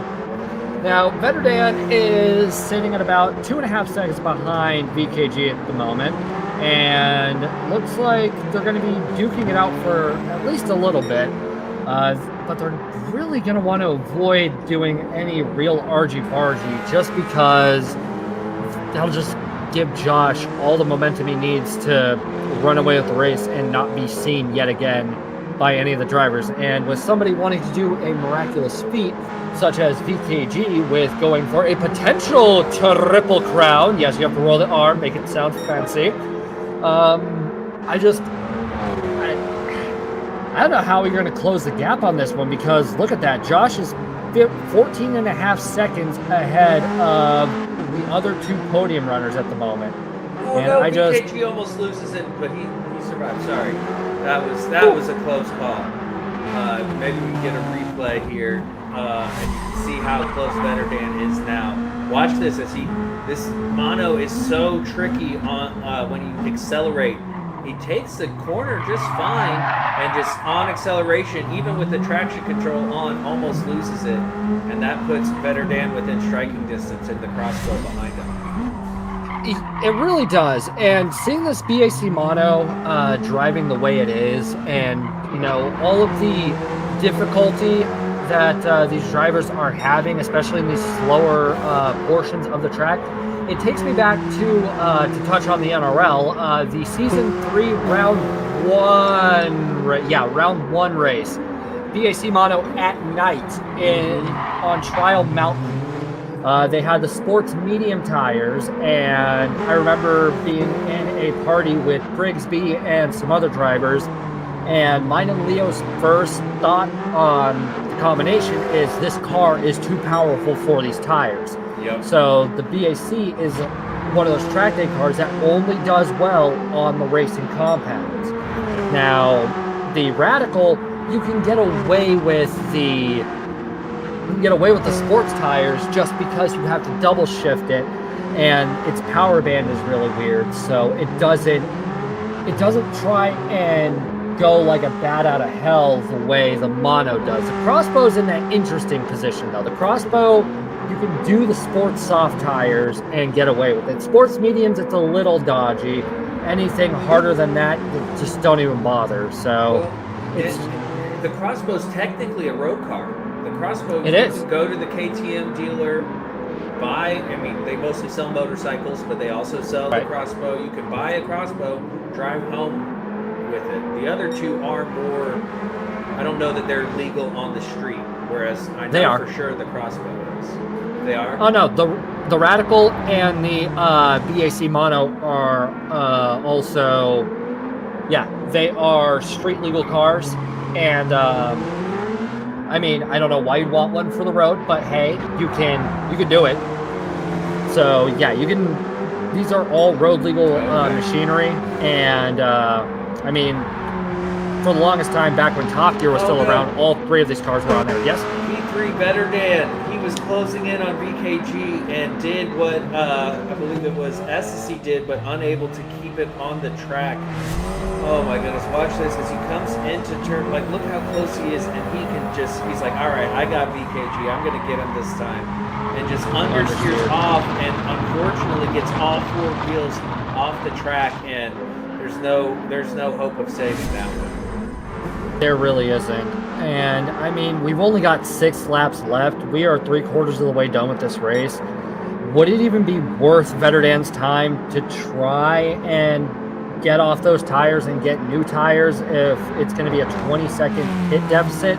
Or do you just kind of try and salvage this race as much as you can? Because Vetterdan does have Slick right behind him in his Radical. So it's not looking too hot for Vetterdan at the moment. Yeah, Vetterdan has to stay out. If he wants any hope of finishing on the podium, he has to stay out. And thankfully, look at Slick as he takes the Joker. He also has worse tires, so that gives Vetterdan a little bit of breathing room.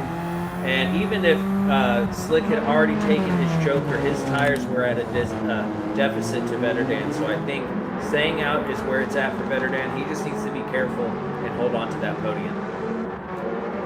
Yeah, I don't know. At what point in this race do you realize you've hit the point of no return? So whatever strategy you picked, you kind of have to double down on, because I think it's around lap 18. Around lap 18, you think? Okay, yeah, I can see that. Yeah. Also, a quick Wasakaka to be. What up, B? Buzz. He said hi. And so I don't know. I feel like lap 18 is too late in the race to really have that be your nail in the coffin moment. I'm thinking the moment you hit about lap 10, you want to be pretty sure you know what you're doing, and then by the end of lap 11, start to lap 12, that's pretty much when you have to really commit, because 20 seconds of a deficit, especially from the pit lane, I don't know. That's not something you can really make up unless you were really shaving 2 seconds of a lap. But even then, at that point, you shave the 2 seconds on a 20-second lap. It takes you 10 laps to get right to where you were. And then you have to hope you can make up ground unless you were already leading the charge. Now, look at VKG leading a charge into P2 and staving off Vetter Dan, who ran a teensy bit wide. No, that was ecstasy. That was lap traffic. Both BKG I am so sorry. and Josh Moment have lapped ecstasy, and Josh Moment currently running behind Fernando B. But Fernando B just picked up a 1.5 second penalty. Hopefully Another one? he doesn't put up any fight, and Josh Moment can go on through. But Josh Moment up the inside and gets by the lap traffic. No problems there. Josh Moment moving on through. So that's another driver that VKG is going to have to overtake as well. As we see, SSC goes into the pit. So even though we said the point of no return, he just realized he could not keep him on the track any longer, and he's going to get some fresh rubber. Do you think that's the case, or do you think he might just be calling it? Yep, he's calling it. He's like, that this is a isn't retirement from fun STC. anymore. Fernando beat Bye, in the Woody. pits, but because he only had 1% of fuel. Ooh, that is dodgy. That's good news for VKG, because that's one less car he's going to have to overtake. That is indeed. Now, I don't think VKG's catching up to Josh anytime soon. 23-second gap. And look at the just insane amount of fuel that Josh had in that car. Yeah, he's. I don't think he realized that the no stopper was possible in that first race. And now that he saw it play out, he's like, oh, well, all right, hold my beer. He's not old enough to drink yet. But, figure, hold my root beer, if you will. And, In some countries, he's legal. In some, but not here. Not in California. Not in California. California's not a country. In the state of. And final lap now, Josh, and he has Stiggy ahead of him, but I mean, Josh can just kind of chill. Oh no, Josh goes off. Josh is off the track. Josh that is a off. blessing for VKG. That's the same spot that Better Dan went off. I think we might have seen the same issue here. As you see, he just understeers off too wide, doesn't get the car rotated, and that's all 4 tires off. But even with that, he's still 25 seconds ahead of VKG. How did that not slow him down further? Oh, there we go. Yeah, Dropping. It was a delay in the delta. 17 seconds. So he still didn't lose that much time. Very impressive. Unfortunately, that mishap didn't happen sooner in the race to benefit VKG, so it's looking like in dominant fashion, Beehive Racing's own Josh Merriment will be taking the race lead with a 16, I believe. 5-second penalty for unsportsmanlike conduct, or I think that might have been an accident or something. I don't know. I just talk here. He's the winner. VKG about to come across the line with Fernando B trying to unlap himself, but unfortunately unable to.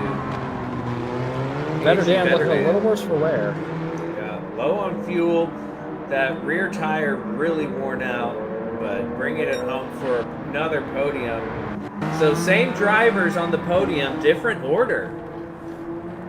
Yeah, that sure seems to be the case, and looks like VKG is a little miffed because he was relaxing. and that's how you finish a race. That's how you finish the race. Driver of the day goes to Stiggy for style points. And getting a 1.5 second penalty. Wait, hold on. He did it as he crossed the line. So, would that be a 3-second pen, or is it 2-second pen? Right, it rounds up to half. We'll see what the game decides. Nobody quite knows what PD's doing. I don't even think they know what they're doing. No, they don't.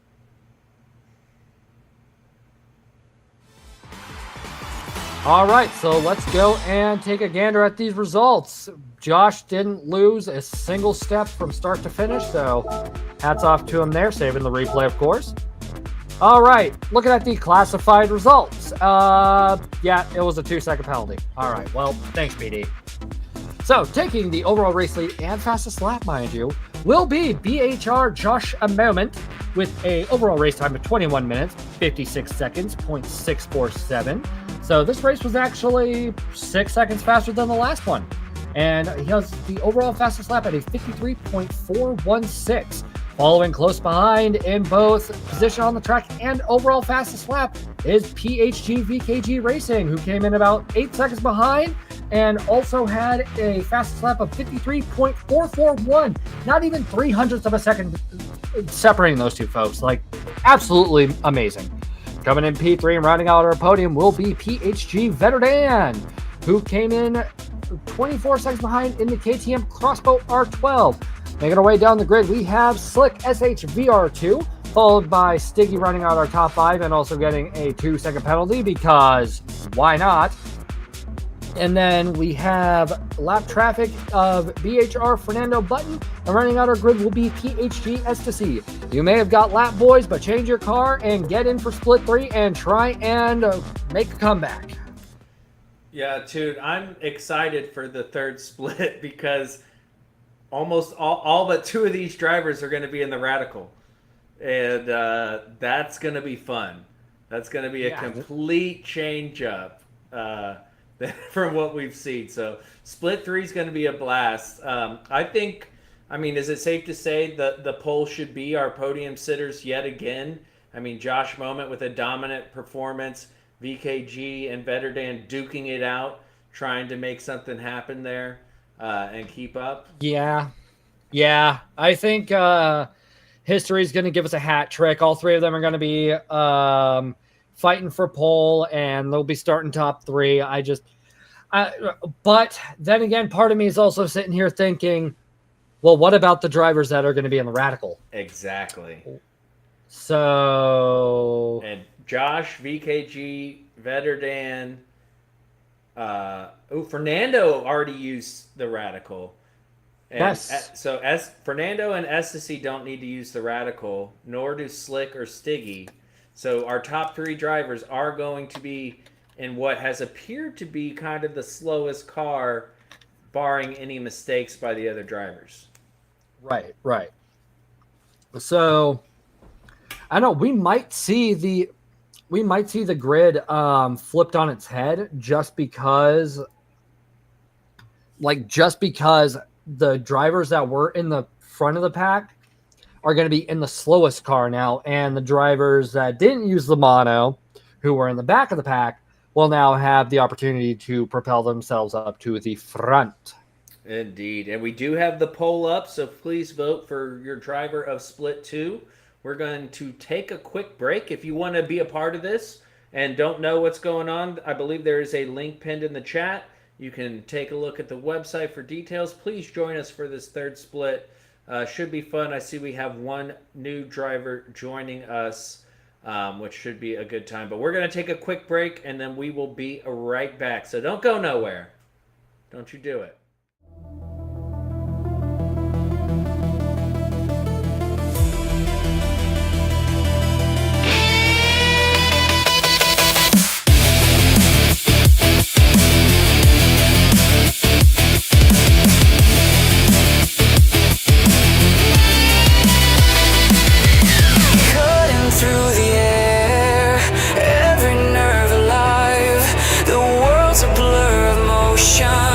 Oh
one chance, one line, cross the edge of time.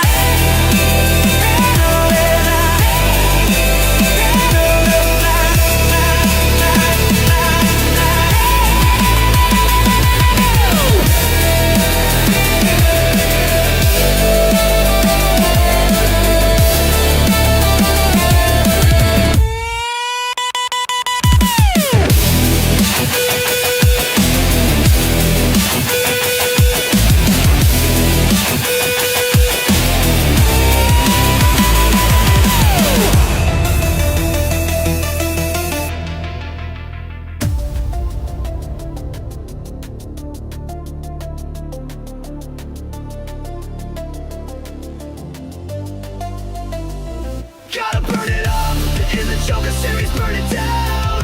Push the limit, hear the crowd scream and shout. No surrender, no fear, we're tearing up the ground. The Joker series, we're lost but never found. Burn it down, yeah. Burn it to the core. Rev it up, leave them begging for more. Joker's calling, feel the rush, no doubt. In the series, we burn it down.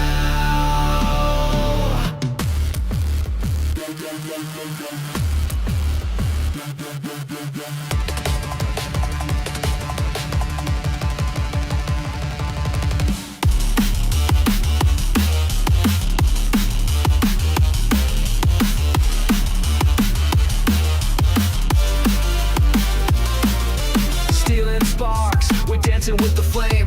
Every corner's deadly, but we play the game.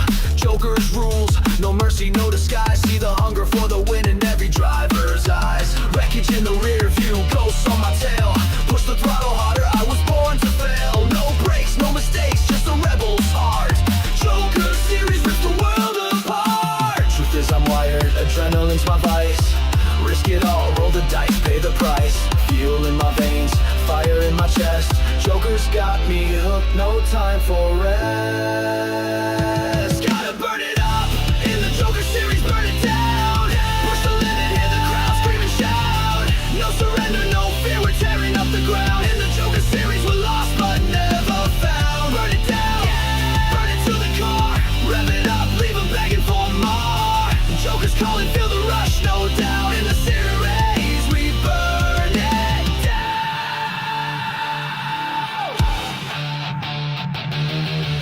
Crash and burn, spin out, lose control.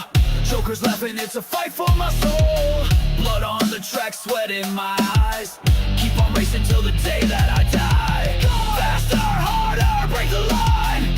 Still the crowd is towards high time. Joker's chaos is the only way. Live for the race, no tomorrow to die.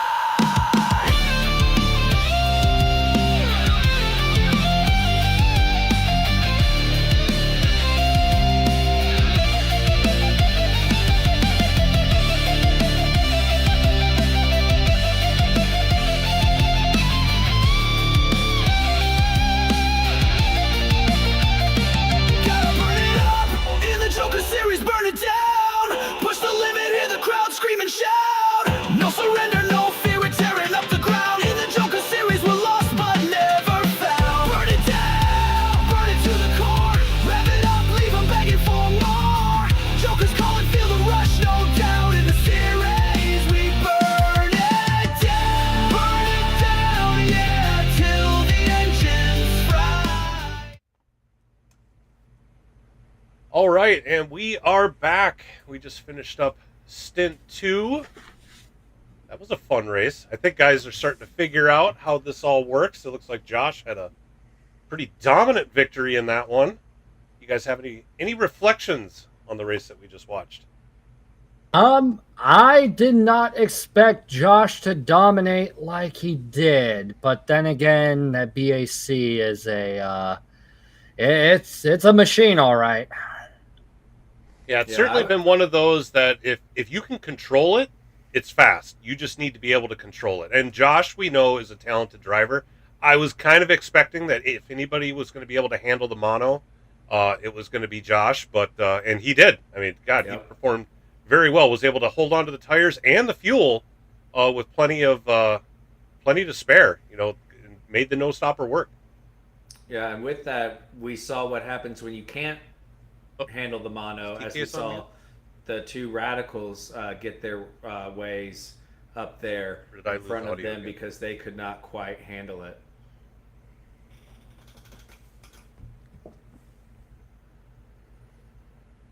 Nope, my headset's going out. It's doing the Switch weird this around. disconnect. Do the workaround. There we go. I should be able to hear you guys again. There we go. Oh, all right. All right. Check. I don't know what's going on with my headset. It doesn't seem to want to stay connected. So, but all right. So anyway, let's close out the poll. Looks like Josh is the leader of this one. We will declare him the winner of the driver of the split for split 2, and was also the winner of the race. So, congrats to that. And I understand, Toon, you need to step out for this last race. Is that correct? Sure do. All right. So thanks for stopping by. Thanks for helping commentate with us. We appreciate you being here. Everybody loves hearing your voice. I'm happy to help, and I'm glad people have enjoyed hearing me for the past couple years. All right. Well, you have a good afternoon, and hopefully we'll have you back again. Sounds good. Thank you guys for your time. Enjoy the rest of the racing, and y'all have a good one. All right. See you, Toon. Later, Tin. All right. All right. And then there were 2. Then there were 2. All right. So it looks like we got a grid of another set of 7 drivers. We're waiting on one driver to get swapped out to the mono. Stiggy, I think, was the lone one that we need to get switched, and he did. So it looks like everybody's in the final car that they can run for this one. What are we expecting out of this one, TK? So we think it's going to be nuts?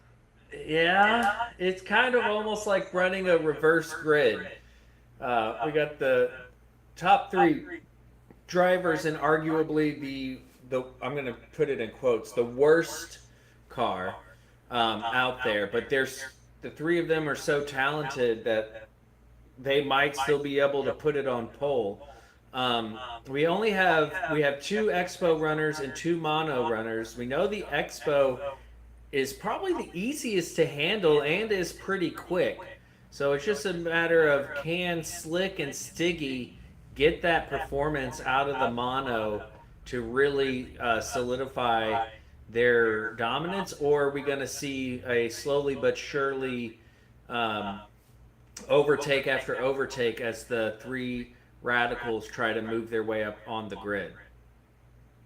Yeah, that is going to be interesting. I mean, I think these guys in the mono, if they're feeling a little skittish about it, are just going to have to take it easy and know that it can, the race can come to you. You can have the pace. You can go what seems like slow in it and still be fairly quick. So this could be a much tighter race with that kind of, like you said, reverse grid type of race we're going to have going on here. So I'm really excited to see how this is going to go for sure. I gave the drivers the 2-minute warning. I think we've had a minute go by, so let's let them know. Let me talk to them really quick. Just let them know that we're going to get this underway soon.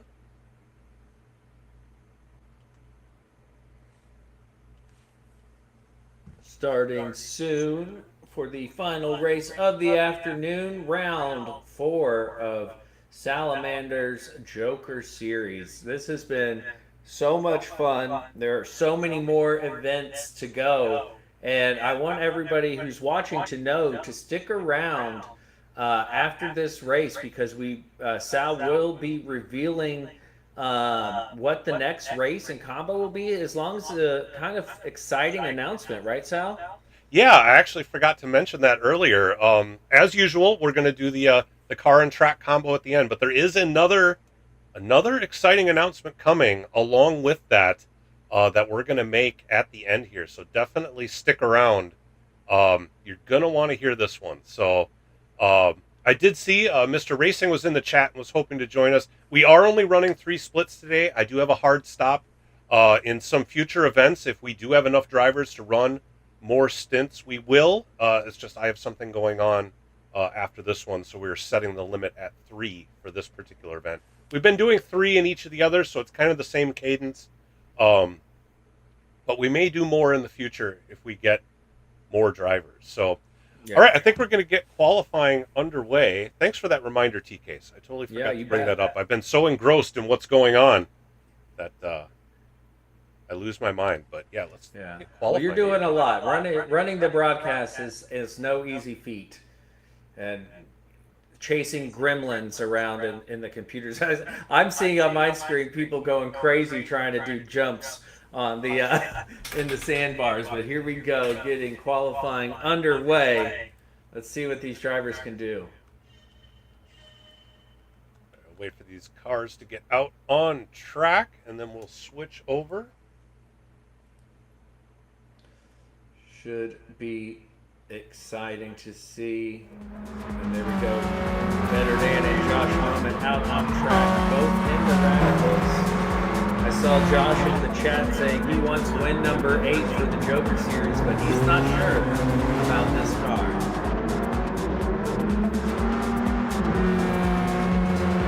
Looking good in his NASCAR theme about the livery. Followed not too far behind by Better Dan in the purple and green Joker livery. And everyone's real close together now. Nobody giving anybody space, but I guess Dirty Air and Slipstream aren't too important. Josh Bowman going to be the first one to start the flyer lap. I love the purple and green Joker theme. The Better Dan's been running in all 3 cars, taking the time to put liveries on them. We saw BKG in the Radical. We got Fernando in the Expo. We got Ecstasy in that lovely blue and orange KTM. Slick in the Mono, and just behind him, already experiencing the challenges of the Mono, is Stiggy in that Aston Martin. Josh Bowman coming around here, already finished sector 1. It isn't only a 2-sector track, so we won't know how he's doing until he crosses the line. Better Dan's really close behind him, maybe hoping to pick up on a bit of tips and tricks as Josh already puts in a 53.8, but Better Dan bests him by almost 2/10. Fernando B coming across in P3, SC P5, Slick up into P4. BKG not feeling it out well in that radical back 6. Let's see how close they are together on board with SC. He's about to cross the sector line here shortly as they come around this hairpin. It looks like, up ahead, a little bit of issues from Fernando B.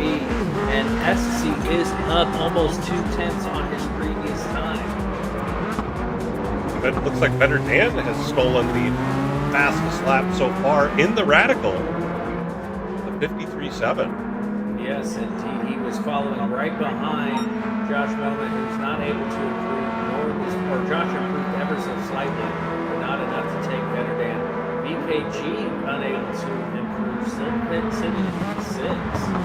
So Josh and Better Dan clearly feeling more comfortable in this Radical than BKG. Maybe BKG just isn't getting, he's got plenty of space ahead of him. He's got a little bit of a gap behind to Fernando B. Let's see, he's going to do this hairpin. We're going to get a sector time here. Is he able to improve? Yes, he is up 2 1/4 on his best time, which he's going to have to really pull something out in this final sector if he wants to move up the leaderboard at all, because currently that is not enough to get him out of P6. Josh now takes the lead, but Better Dan steals it back. The two of them following each other. 0.016 is the gap as Fernando B completely loses it before coming across the line. And Fernando is becoming very familiar with that wall penalty. Take a look at this again. Comes and, clips it a little bit there. Comes down, just loses control, hits the dirt, unable to correct it, and woo! That was so close. Almost taking out Ecstasy in the process. The marshal there, not interested at all in what is going on. So Better Dan still has pole position. Looks like they will get one more lap, both him and Josh. Josh will be the first across the line. They have been glued together. It's going to make for an exciting race. No improvement by either driver. This will be their final lap. Can anyone improve? We see Slick in P3 looking very nice in the mono. What has Better Dan and Josh figured out that the others haven't to make this Radical perform?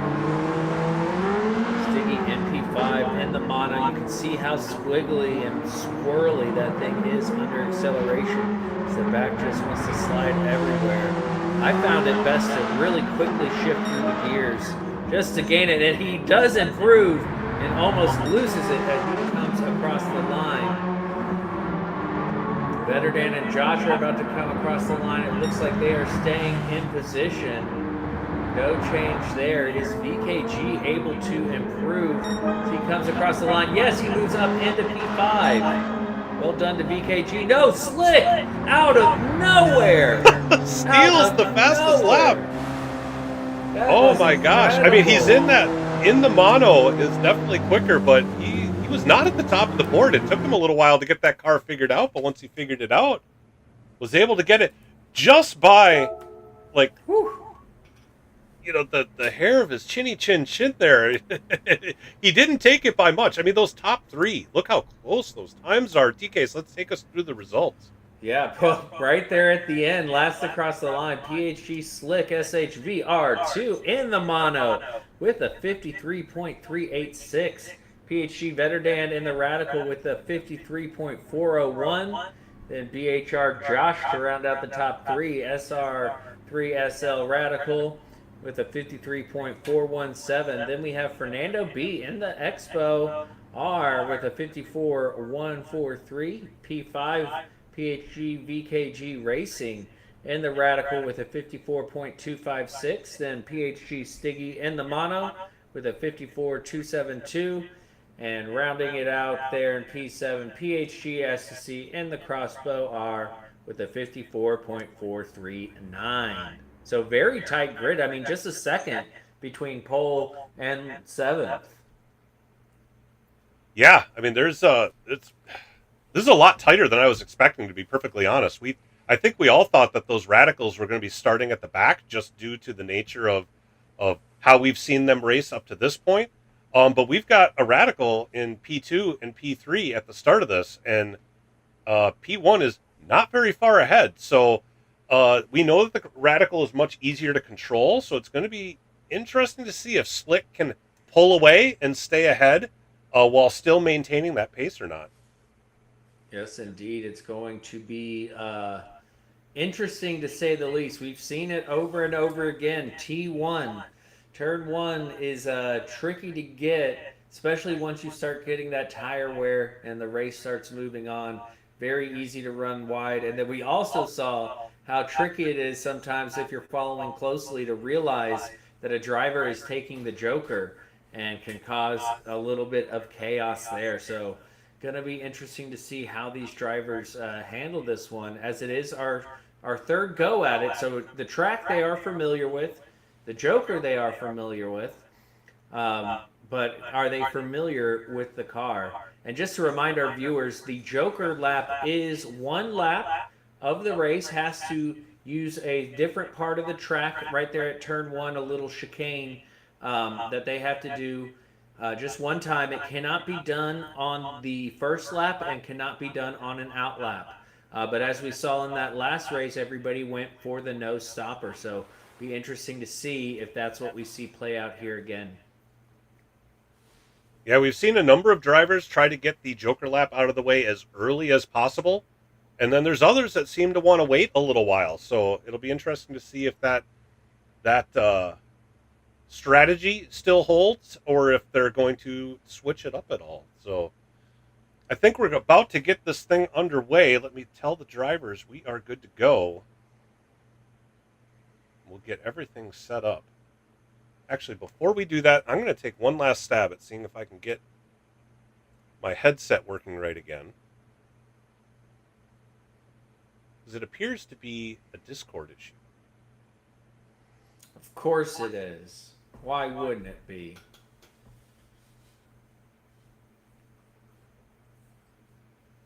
And don't forget, everyone, to hang around after this race for some special announcements.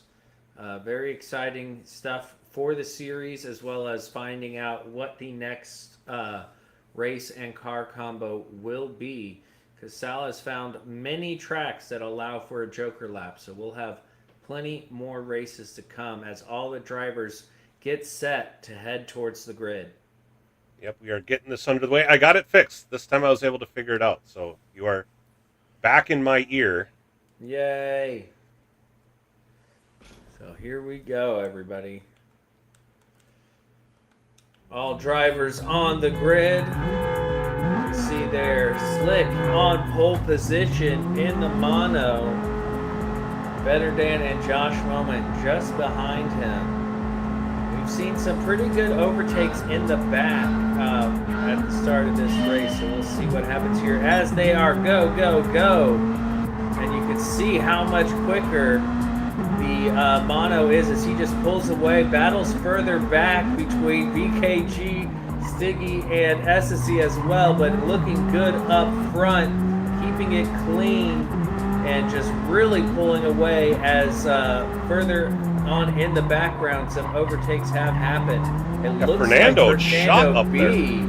got past Josh Moment and is now applying the pressure to Vetter Dan. Can he be consistent enough to continue this pace throughout the whole race is what I wonder. As you see, he did make that pass on Josh look pretty easy, and Josh was unable to fight back, dipping his toe in every bit of sand possible, kicking up all the dirt, but Slick able to carry it all the way through and lead the entire lap, but it did look like Better Dan applying quite a bit of pressure there to him. Is he able to do anything as they get through turn one? No issues. I don't see anything further back having any drama. BKG and Stiggy both fell back. SSC up into P5. Better Dan really just stuck in between two monos there. Not able to gain on Slick, but able to hold off Fernando as it stands now. Fernando's in the Expo. It was amazing. He was able to get that pass done right away. We do have a replay of that. Let's go back and see if we can check that out. He just shot up through on the start. You can see that the Radical just doesn't have the acceleration from the get-go, and Fernando easily gets around him right through turn one. That was very impressive. Yes, in the Expo, thanks for pointing that out. It's hard to tell these cars apart a little bit there, and it does look like he's gained a little bit on Better Dan. Josh Moment falling back ever so slightly. And it looks like BKG, you know, he's already in the back. Might as well get that Joker lap out of the way. And just kind of muscle on with some clean air and not have to worry about anyone around you. Now we see Fernando really applying the pressure to Better Dan. Is he going to send it up the inside? No, he does not. He thinks better of it, but Better Dan runs a little bit wide there. Does put him on the inside for this right-hander, and you can see their bumper to bumper between Fernando and Better Dan as they finish lap number 3 of 24. Had one driver take that Joker. Anybody else going to take the Joker? No, not at the moment. Are they able to keep it on the track? They are. Dust getting picked up every which way. So far, so good, as it looks like Stiggy now in the back, getting that Joker taken care of, doing a good job to stay in the safety zone, allowing Better Dan. BKG to get through as Better Dan is in the lead, and oh my goodness, Fernando B trying to take advantage of that as well. So Better Dan gets by Slick. How did he get by Slick and almost allow Fernando to get through as well, but unfortunately Fernando ran out of track and found himself in the dirt. I did not happen to see if something happened with Slick that allowed Better Dan to get by, or Better Dan just caught up. But he was battling with Fernando there, but Fernando's falling back, Slick's falling back a slot. Been a bit of a shakeup here at the beginning. Indeed, Better Dan now in the lead in the Radical. Josh Moment would love to figure out a way to get by Slick, but Josh has not really gained any ground. He did gain the position on Fernando, but that was due to Fernando running off, and Fernando is already on Josh's bumper, trying to make that overtake he took on lap 1 and do it again.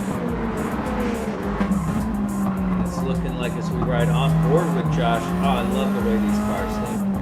Coming in here in the right, left, right, and now they're on the start-finish curvy section. You can't call it a start-finish straight. It is far from straight. Back to that big old wing, trying to provide a bit of downforce here around the horse-deep mile. Looks like Fernando B runs wide. Is he able to keep it on track? Yes, he does, but that allows SSC to gain a little traction there on him. SSC trying to take P4 away from Fernando B, and that was my concern. Fernando at the start getting across. It's so hard to be consistent around here. We've seen so many drivers go off the track that it's really tricky. And you see as Fernando goes a bit deep, not enough room for SSC to get through. A little bump from behind, nothing to it there. Can SSC get by? The only way to do that is to really dive deep on the inside or wait for the driver ahead to make a mistake. And looks like that might be here. Can Fernando keep it on track? Yes, he does. Nowhere for SSC to go. Maybe, yes, SSC turns his blinker on. No, he decided not to. His blinker was on for a second. He changed his mind, turned it off. I was thinking, hey, this is a good opportunity to go ahead and take that Joker.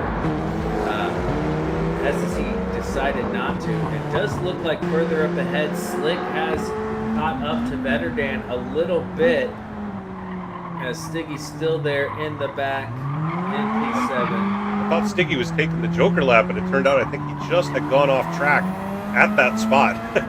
Yes, I believe Stiggy did take his Joker lap early on, if I remember correctly. Yes, that is correct. I was just watching the map and saw him off in that section. I was like, oh, we got to capture it. And turns out he wasn't doing it. So we are on lap 8 of 24, scrolling through here, and it looks like everybody's pretty good on tires. Fernando B and SSC both taking the Joker at the same time. I'm surprised by that. Because SSC just has not been able to get by, but now Fernando makes a mistake on the exit, allowing SSC up the inside, and there he is going through. So shows you what I know. SSC getting the Joker taken out of the way and gaining a position on top of that. BKG is now caught up again, but he got the Joker lap out of the way early and had a bunch of clean air while these guys were fighting, allowed him to gain some time. And now he's right on the bumper. We got a three-way battle for 4th place. Yeah, Fernando seems to be just putting 2 tires in the dirt whenever he can. Makes me a bit nervous, as now BKG trying to go around the outside of SSC. Is he able to get by? No. He's got to tuck back in. This is not a place to go too wide, but it looks like they're going to go for it anyways. BKG around the outside, getting the move done. That was an incredible move by BKG. How did he make that work? P4. That was amazing. But no, SSC's not done. He's going for the inside. No, cannot make it happen. And he's going to have to concede the position. Now BKG eyes forward with Fernando Button just ahead. Fernando's had some pace in the first third of this race here. So it's surprising that BKG has been able to catch up so much. I think he's put in a lot of practice, but he's done it mostly in the Expo. But it seems like he's taken to this Radical pretty quick, moving his way up the field. Yeah, maybe just taking him a few laps to adjust. You know, like I said, know your gearing, be familiar with the car. now feeling comfortable in the car, and he's putting in some good laps, trying to catch his way up to the rest of the group. Up front, everybody's still holding station. And look at that, as SC runs wide, everybody's pushing so hard. And there's so much dirt. Oh! I don't know if there was contact netcode or Fernando just went a little wide there. But that is VKG up into P4. Fernando losing out 2 positions there. Let's take a look at that again. See here, looks like, of course, Fernando gets in. He runs a bit wide. Oh, a bit of contact, but he was already off the circuit. And Viking King Gaming on through as Slick puts in another fastest lap in P2, putting a lot of pressure on Better Dan.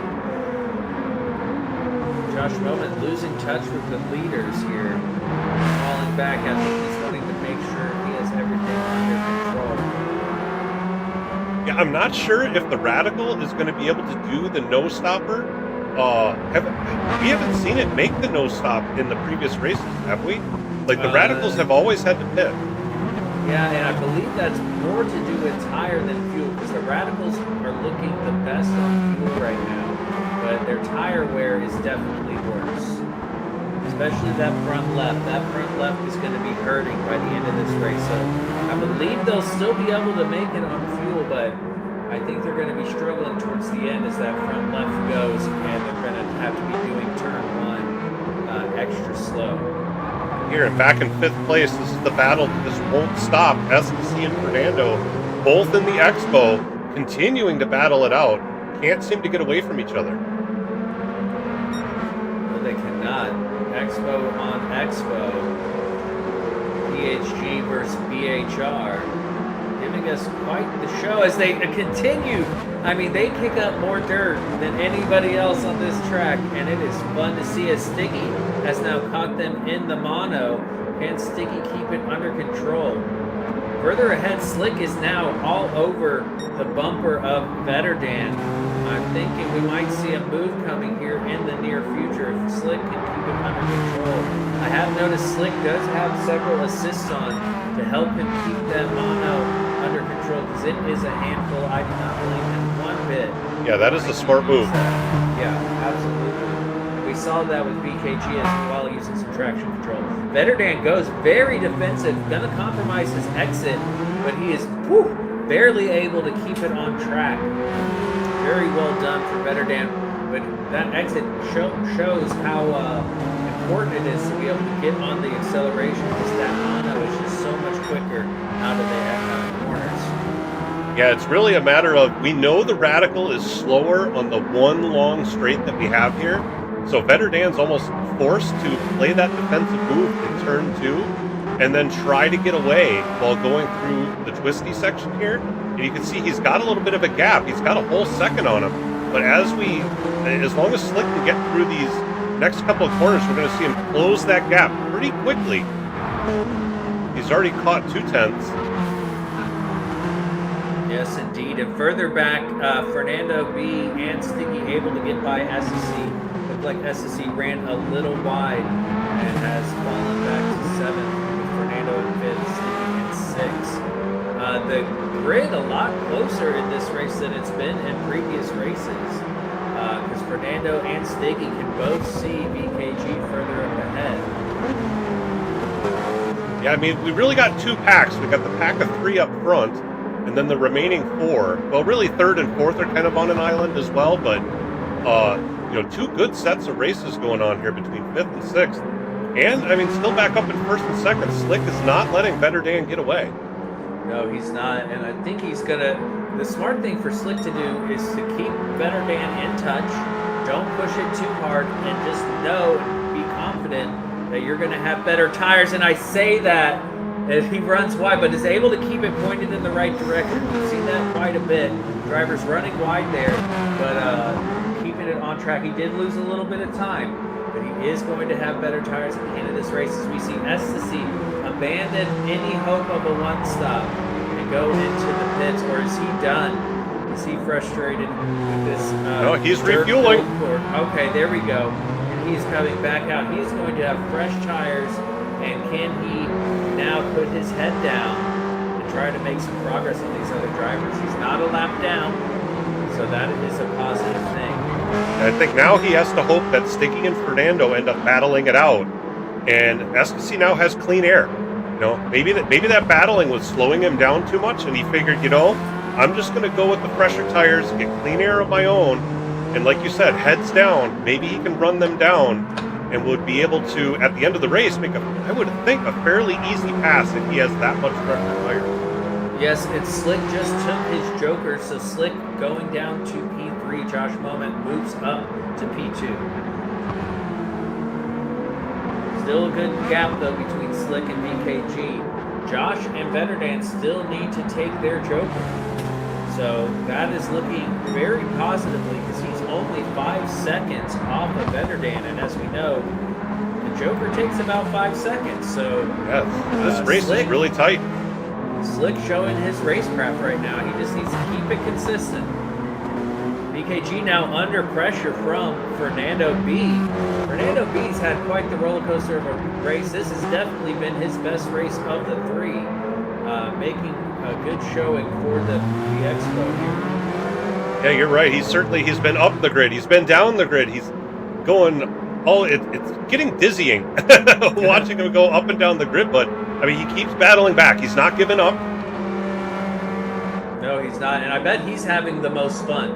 Because battling is what's fun, at least for me. I would rather battle for last place than just run away or not have any cars around me up ahead. So I bet he's having a good time.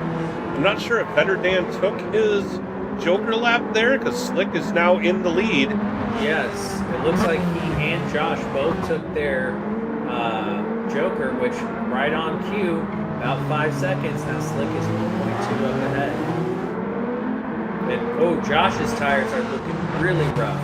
We are starting to close out this race, starting lap 18 of 24. This is going to be a tricky one for these Radical drivers, including BKG, not too far behind him before. Fernando B still applying pressure, but his tires don't look great either, especially that rear tire. His left rear looks worse than all the Radicals' tires do. Yeah, they do. I mean, they're getting to the point where they're probably going to either have to pit. I think you said in the previous races, lap 18 is kind of your last chance to make a decision. Either come in and pit and try to salvage what you can, or ride it out, and those last couple laps are going to be real rough.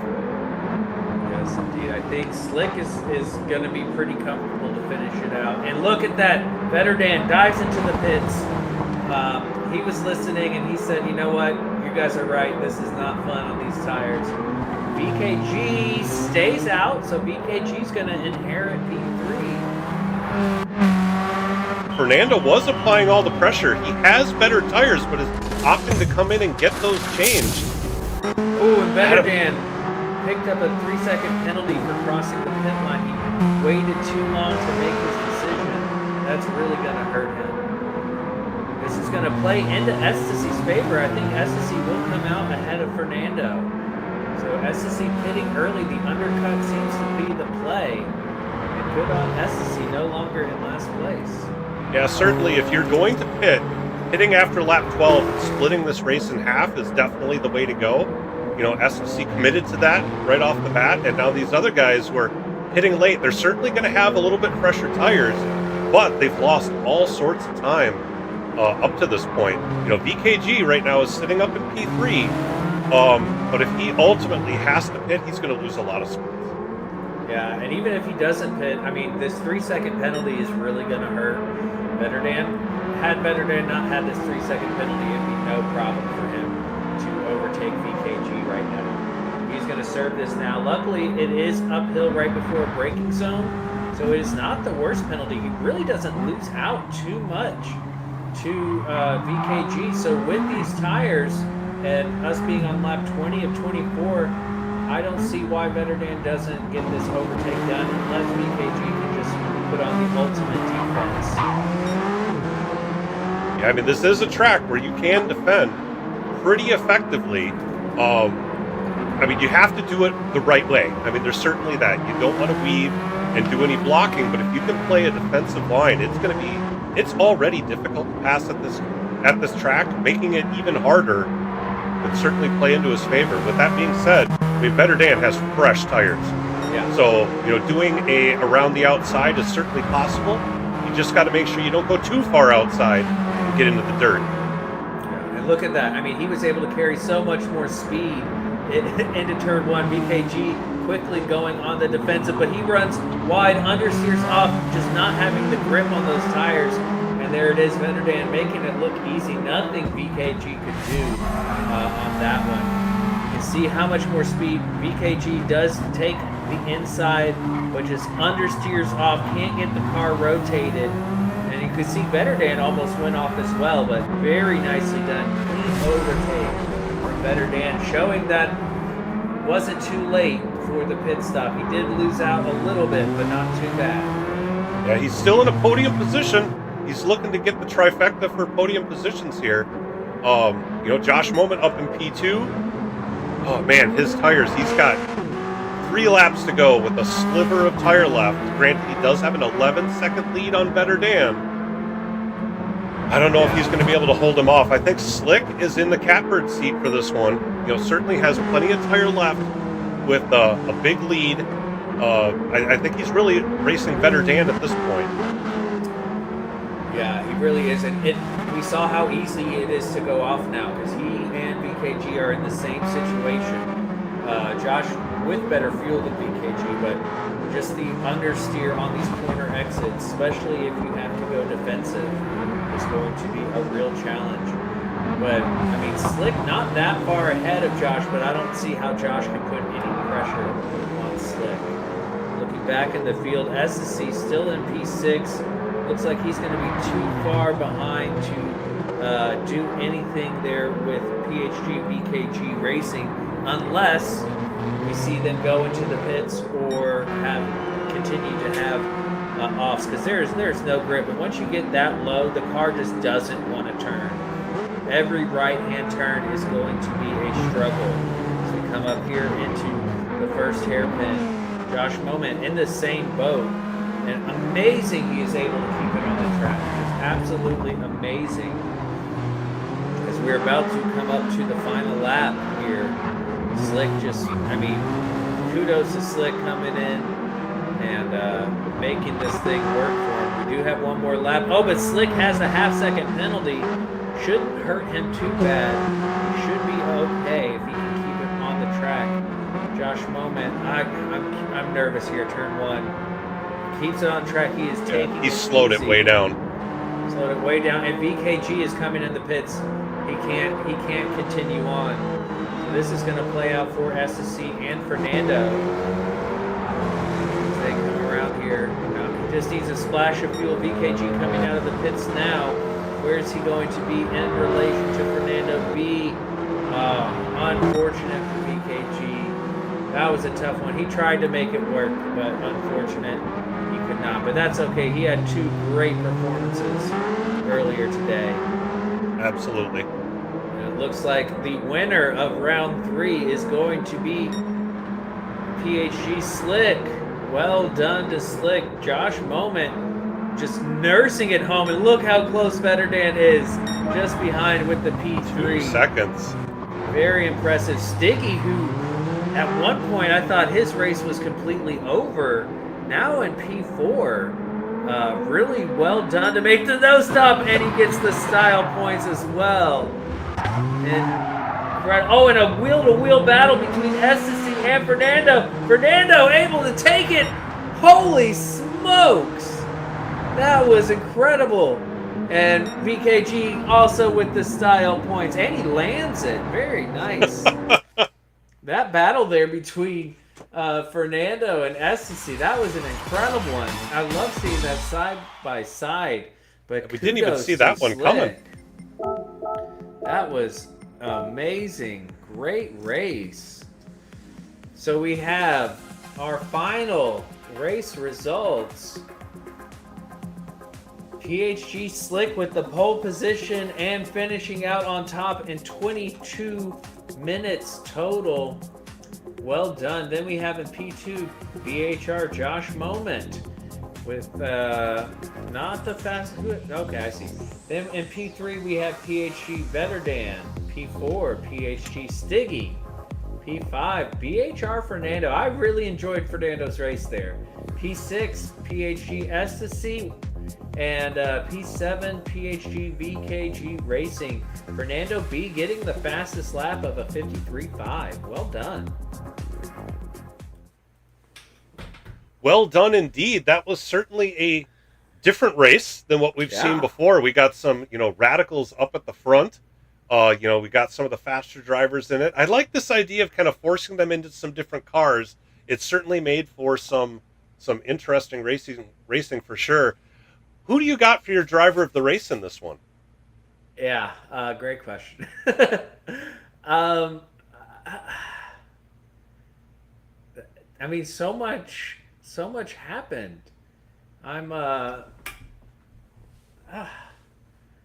think I'm gonna go with Vetterdan. I like the late call, and the 3-second pen to pit and still be able to pull off a podium. I liked that. That's fair. Vetterdan. All right, so I was going to give mine to I'm going to give you two. I'm going to give it to Stiggy for having quite the comeback at the end. Like you had mentioned at the end there, it looked like at one point he was out of this race and ends up finishing P4. But I'm also going to give it to Slick, who certainly was able to pull out a win, was able to hold off these faster drivers running in the radical, and was able to keep it clean and keep it on track. That we've talked, all throughout the day here that the Maono is a tough one to control. So being able to do that, I'd say, Slick and Stiggy both deserve to be in the poll for this one. Right on. Right on. Well, that sounds good to me. All right. So I think what we're going to do is we're going to take a quick break. We're going to get that poll up there so you guys can vote on it. And then what we'll do is we'll come back. We're going to reveal next month's combo. And again, we got another exciting announcement that's going to go along with that. So stick around. We'll be back in just a few minutes.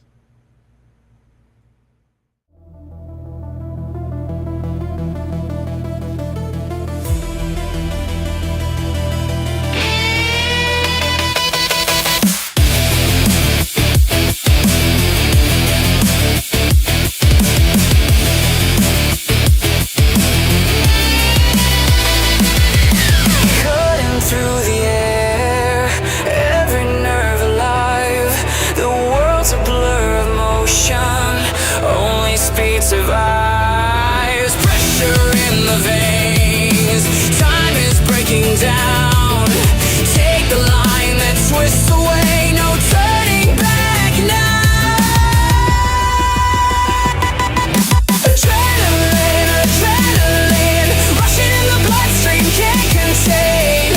One chance, one line, overtake, redesign. Adrenaline, adrenaline, voices in the engine sing. One chance, one line, cross the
Series, burn it down. Push the limit, hear the crowd scream and shout. No surrender, no fear, we're tearing up the ground. The Joker Series, we're lost but never found. Burn it down, burn it to the core. Rev it up, leave them begging for more. Joker's calling, feel the rush, no doubt. In the series, we burn it down.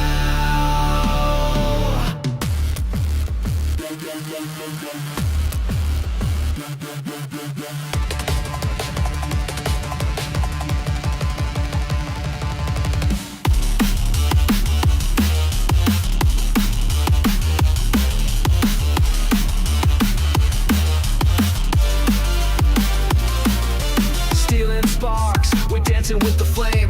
Every corner's deadly, but we play the game. Joker's rules, no mercy, no disguise. See the hunger for the win in every driver's eyes. Wreckage in the rear view, ghosts on my tail.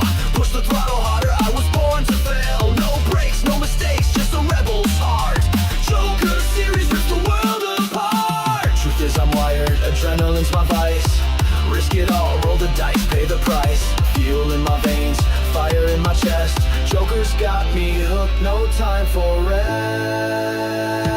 Gotta burn it up, in the Joker Series, burn it down.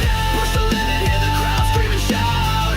No surrender, no fear, we're tearing up the ground. In the Joker Series, we're lost but never found. Burn it down, burn it to the core. Rev it up, leave them begging for more. Joker's calling, feel the rush, no doubt. In the series, we burn it down.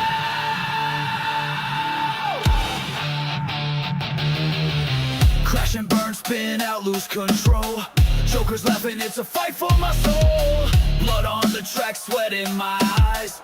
Keep on racing till the day that I die. Faster, harder, break the line. Still the crown, it's do or die time.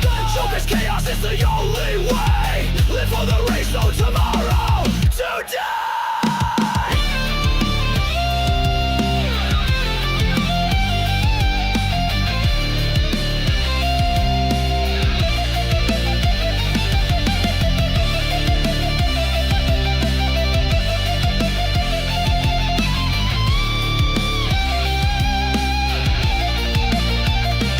Gotta burn it up, in the Joker Series, burn it down. Push the limit, hear the crowd scream and shout. No surrender, no fear, we're tearing up the ground. In the Joker Series, we're lost but never found. Burn it down, burn it to the core. Rev it up, leave them begging for more. Joker's calling, feel the rush, no doubt. In the series, we burn it down, yeah, till the engines fry. Joker. All right, everybody, welcome back. That third race was exciting. I still don't know where the Estacey Fernando battle came from at the start-finish line. We were watching everybody else finish, but that was an exciting finish. And I don't know, but for me also, watching VKG make that pass that kind of started at the start-finish line and went all the way through turn one, that was an amazing pass. Yeah, that really was. It was very well done. Oh, well, let's see. The driver of this stint appears to be a runaway. We got Vetter Dan with 71% of the vote. So I think we're going to declare Vetter Dan as the driver of the race for stint 3. So congratulations to Vetter Dan for that one. But now at this point, I think we are probably ready to reveal next month's combo. You think? Oh, I hope so. Or maybe we should talk about some other stuff first. Perhaps. No? No, let's do this. Let's okay, see so it. next round we're going to be running in December. I have it a little earlier in the month because I don't want to get too close to Christmas. But next round we are going to be at Catalunya. We are going to be running the national layout, and if you look at the map, there are 2 Joker laps in this one. Oh, that's cool. This is one of my favorite layouts. I love this layout of Catalunya. And yeah, wow, yeah, having 2 Jokers. So how is that going to work? Yep. So the way we're going to do this one, and I will be posting the rules doc out on the website, papashouseofgame.com/joker-series. You'll want to go read it because there's definitely some new things that you're going to have to pay attention to on this one. So first and foremost, you still have to use your turn signal to take your Joker laps, but one of them is the left turn signal because it's on the left side, and the other one is on the right side. So you know which one people are going to take based on which turn signal they're doing. The other rule is you cannot take both Joker laps on the same lap. So you have to do one, then the other. You can do them in either order. You know, if you want, I'm calling them Joker A and Joker B. You can take B first and then A, or A and then B.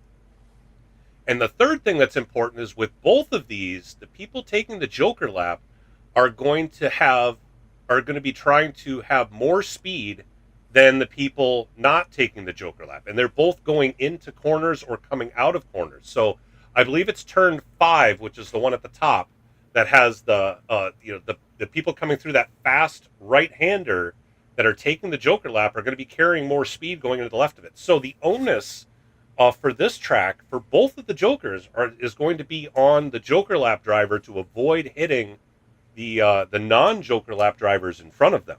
So that's going to be a bit different than what we've seen at some of the other tracks. And then especially the one that's at the end of the long straightaway. We all know there's that tight hairpin. People, they have to slow way down, maybe even get all the way down to the first gear to take that corner. And the Joker lap is actually carrying much more speed and taking a much wider arc through the lap that's there. And so they need to make sure that they don't hit the guy in front who's slowing down. And I certainly don't want to see people who are right behind like dive to the left and shoot past them. Although you could get away with it, and it's not illegal. It's dangerous. If the person who's slowing down turns in earlier and then hits you, who's trying to shoot past them, it'll be the Joker lap driver's fault for driving recklessly in that manner. So a lot more things to look out for when it comes to the stewards in this one, but it should be exciting. And then the cars, what do you think of the cars here? We got the LFA from 2010, the NSX from 2017, the GTR from 2017, and then the hypothetical FT1. I think the FT1 is the only one I haven't driven. I do know that the LFA is a handful. It's got so much power. GTR and NSX, great cars. What tires are we going to be on? We're going to be on racing tires. Okay. Racing hards are going to be required, but all 3 compounds are going to be available.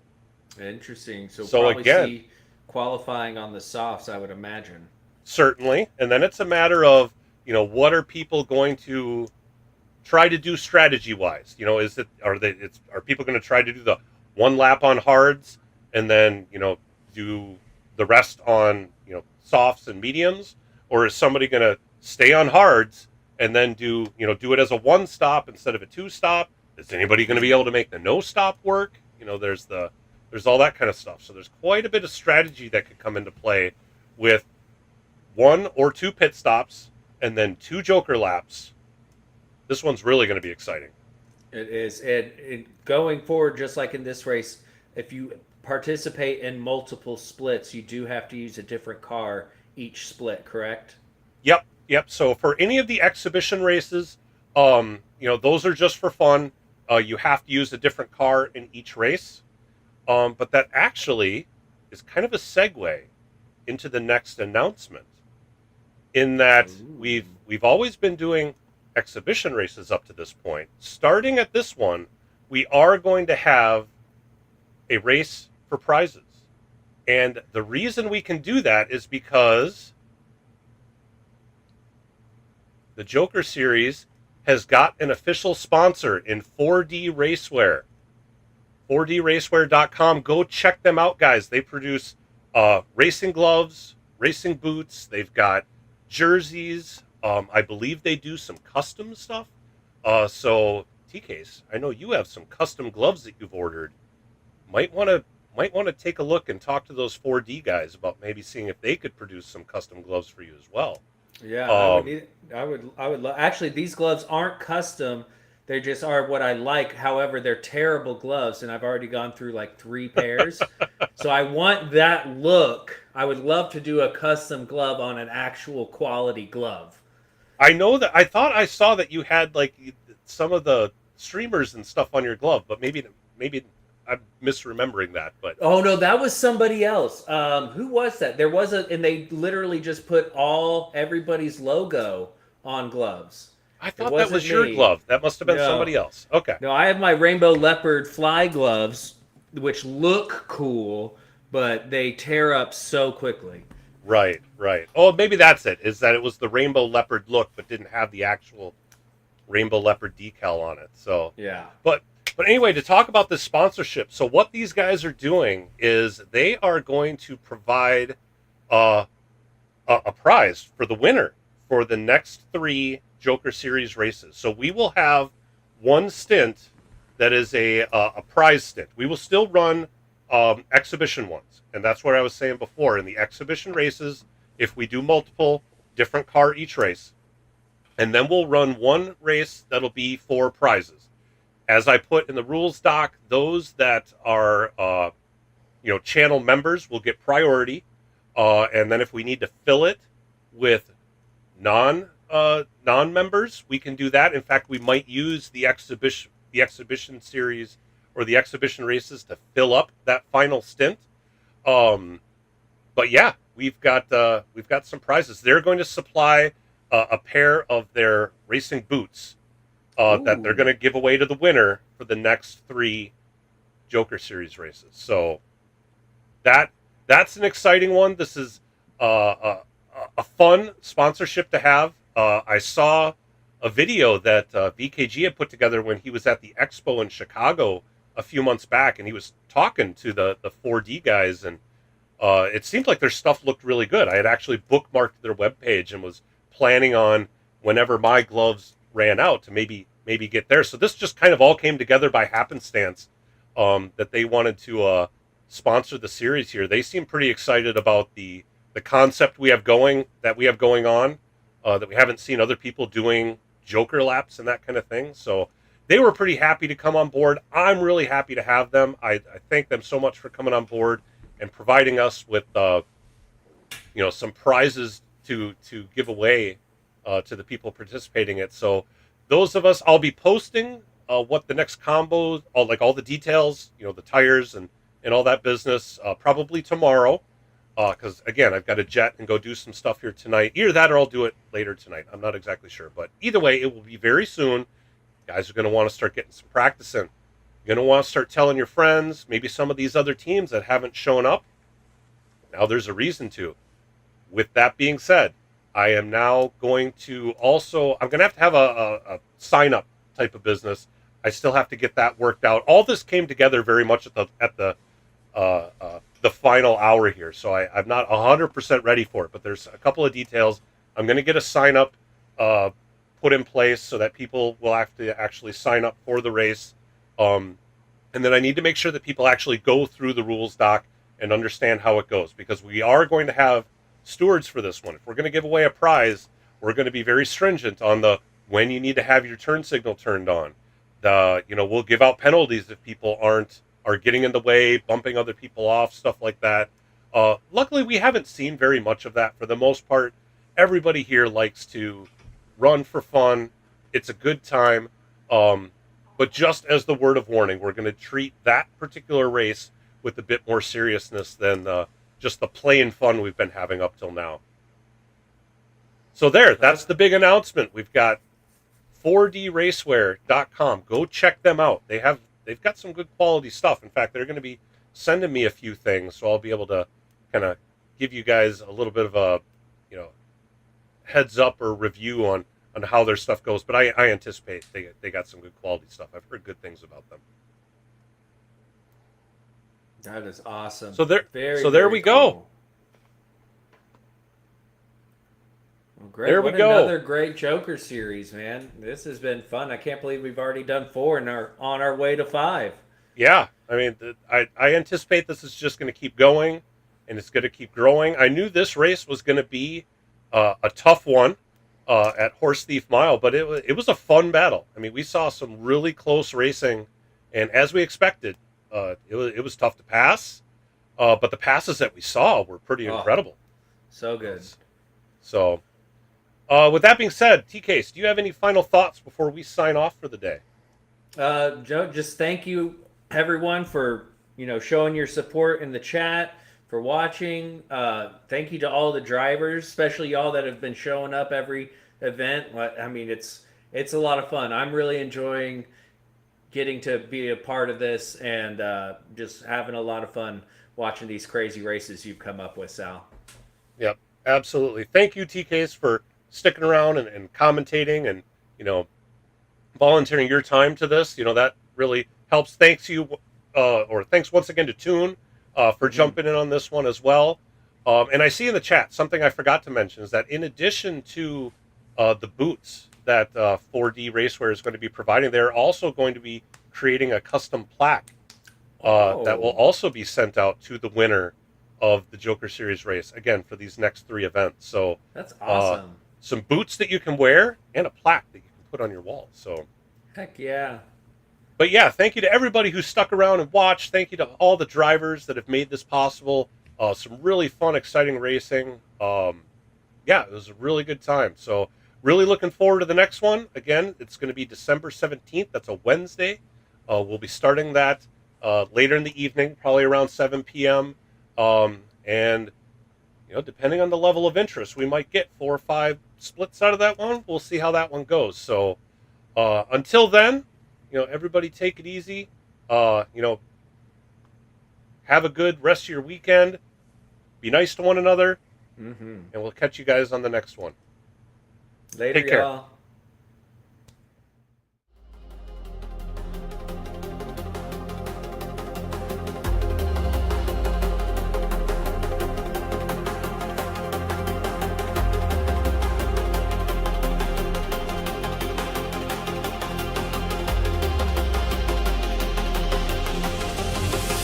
Walking to the core.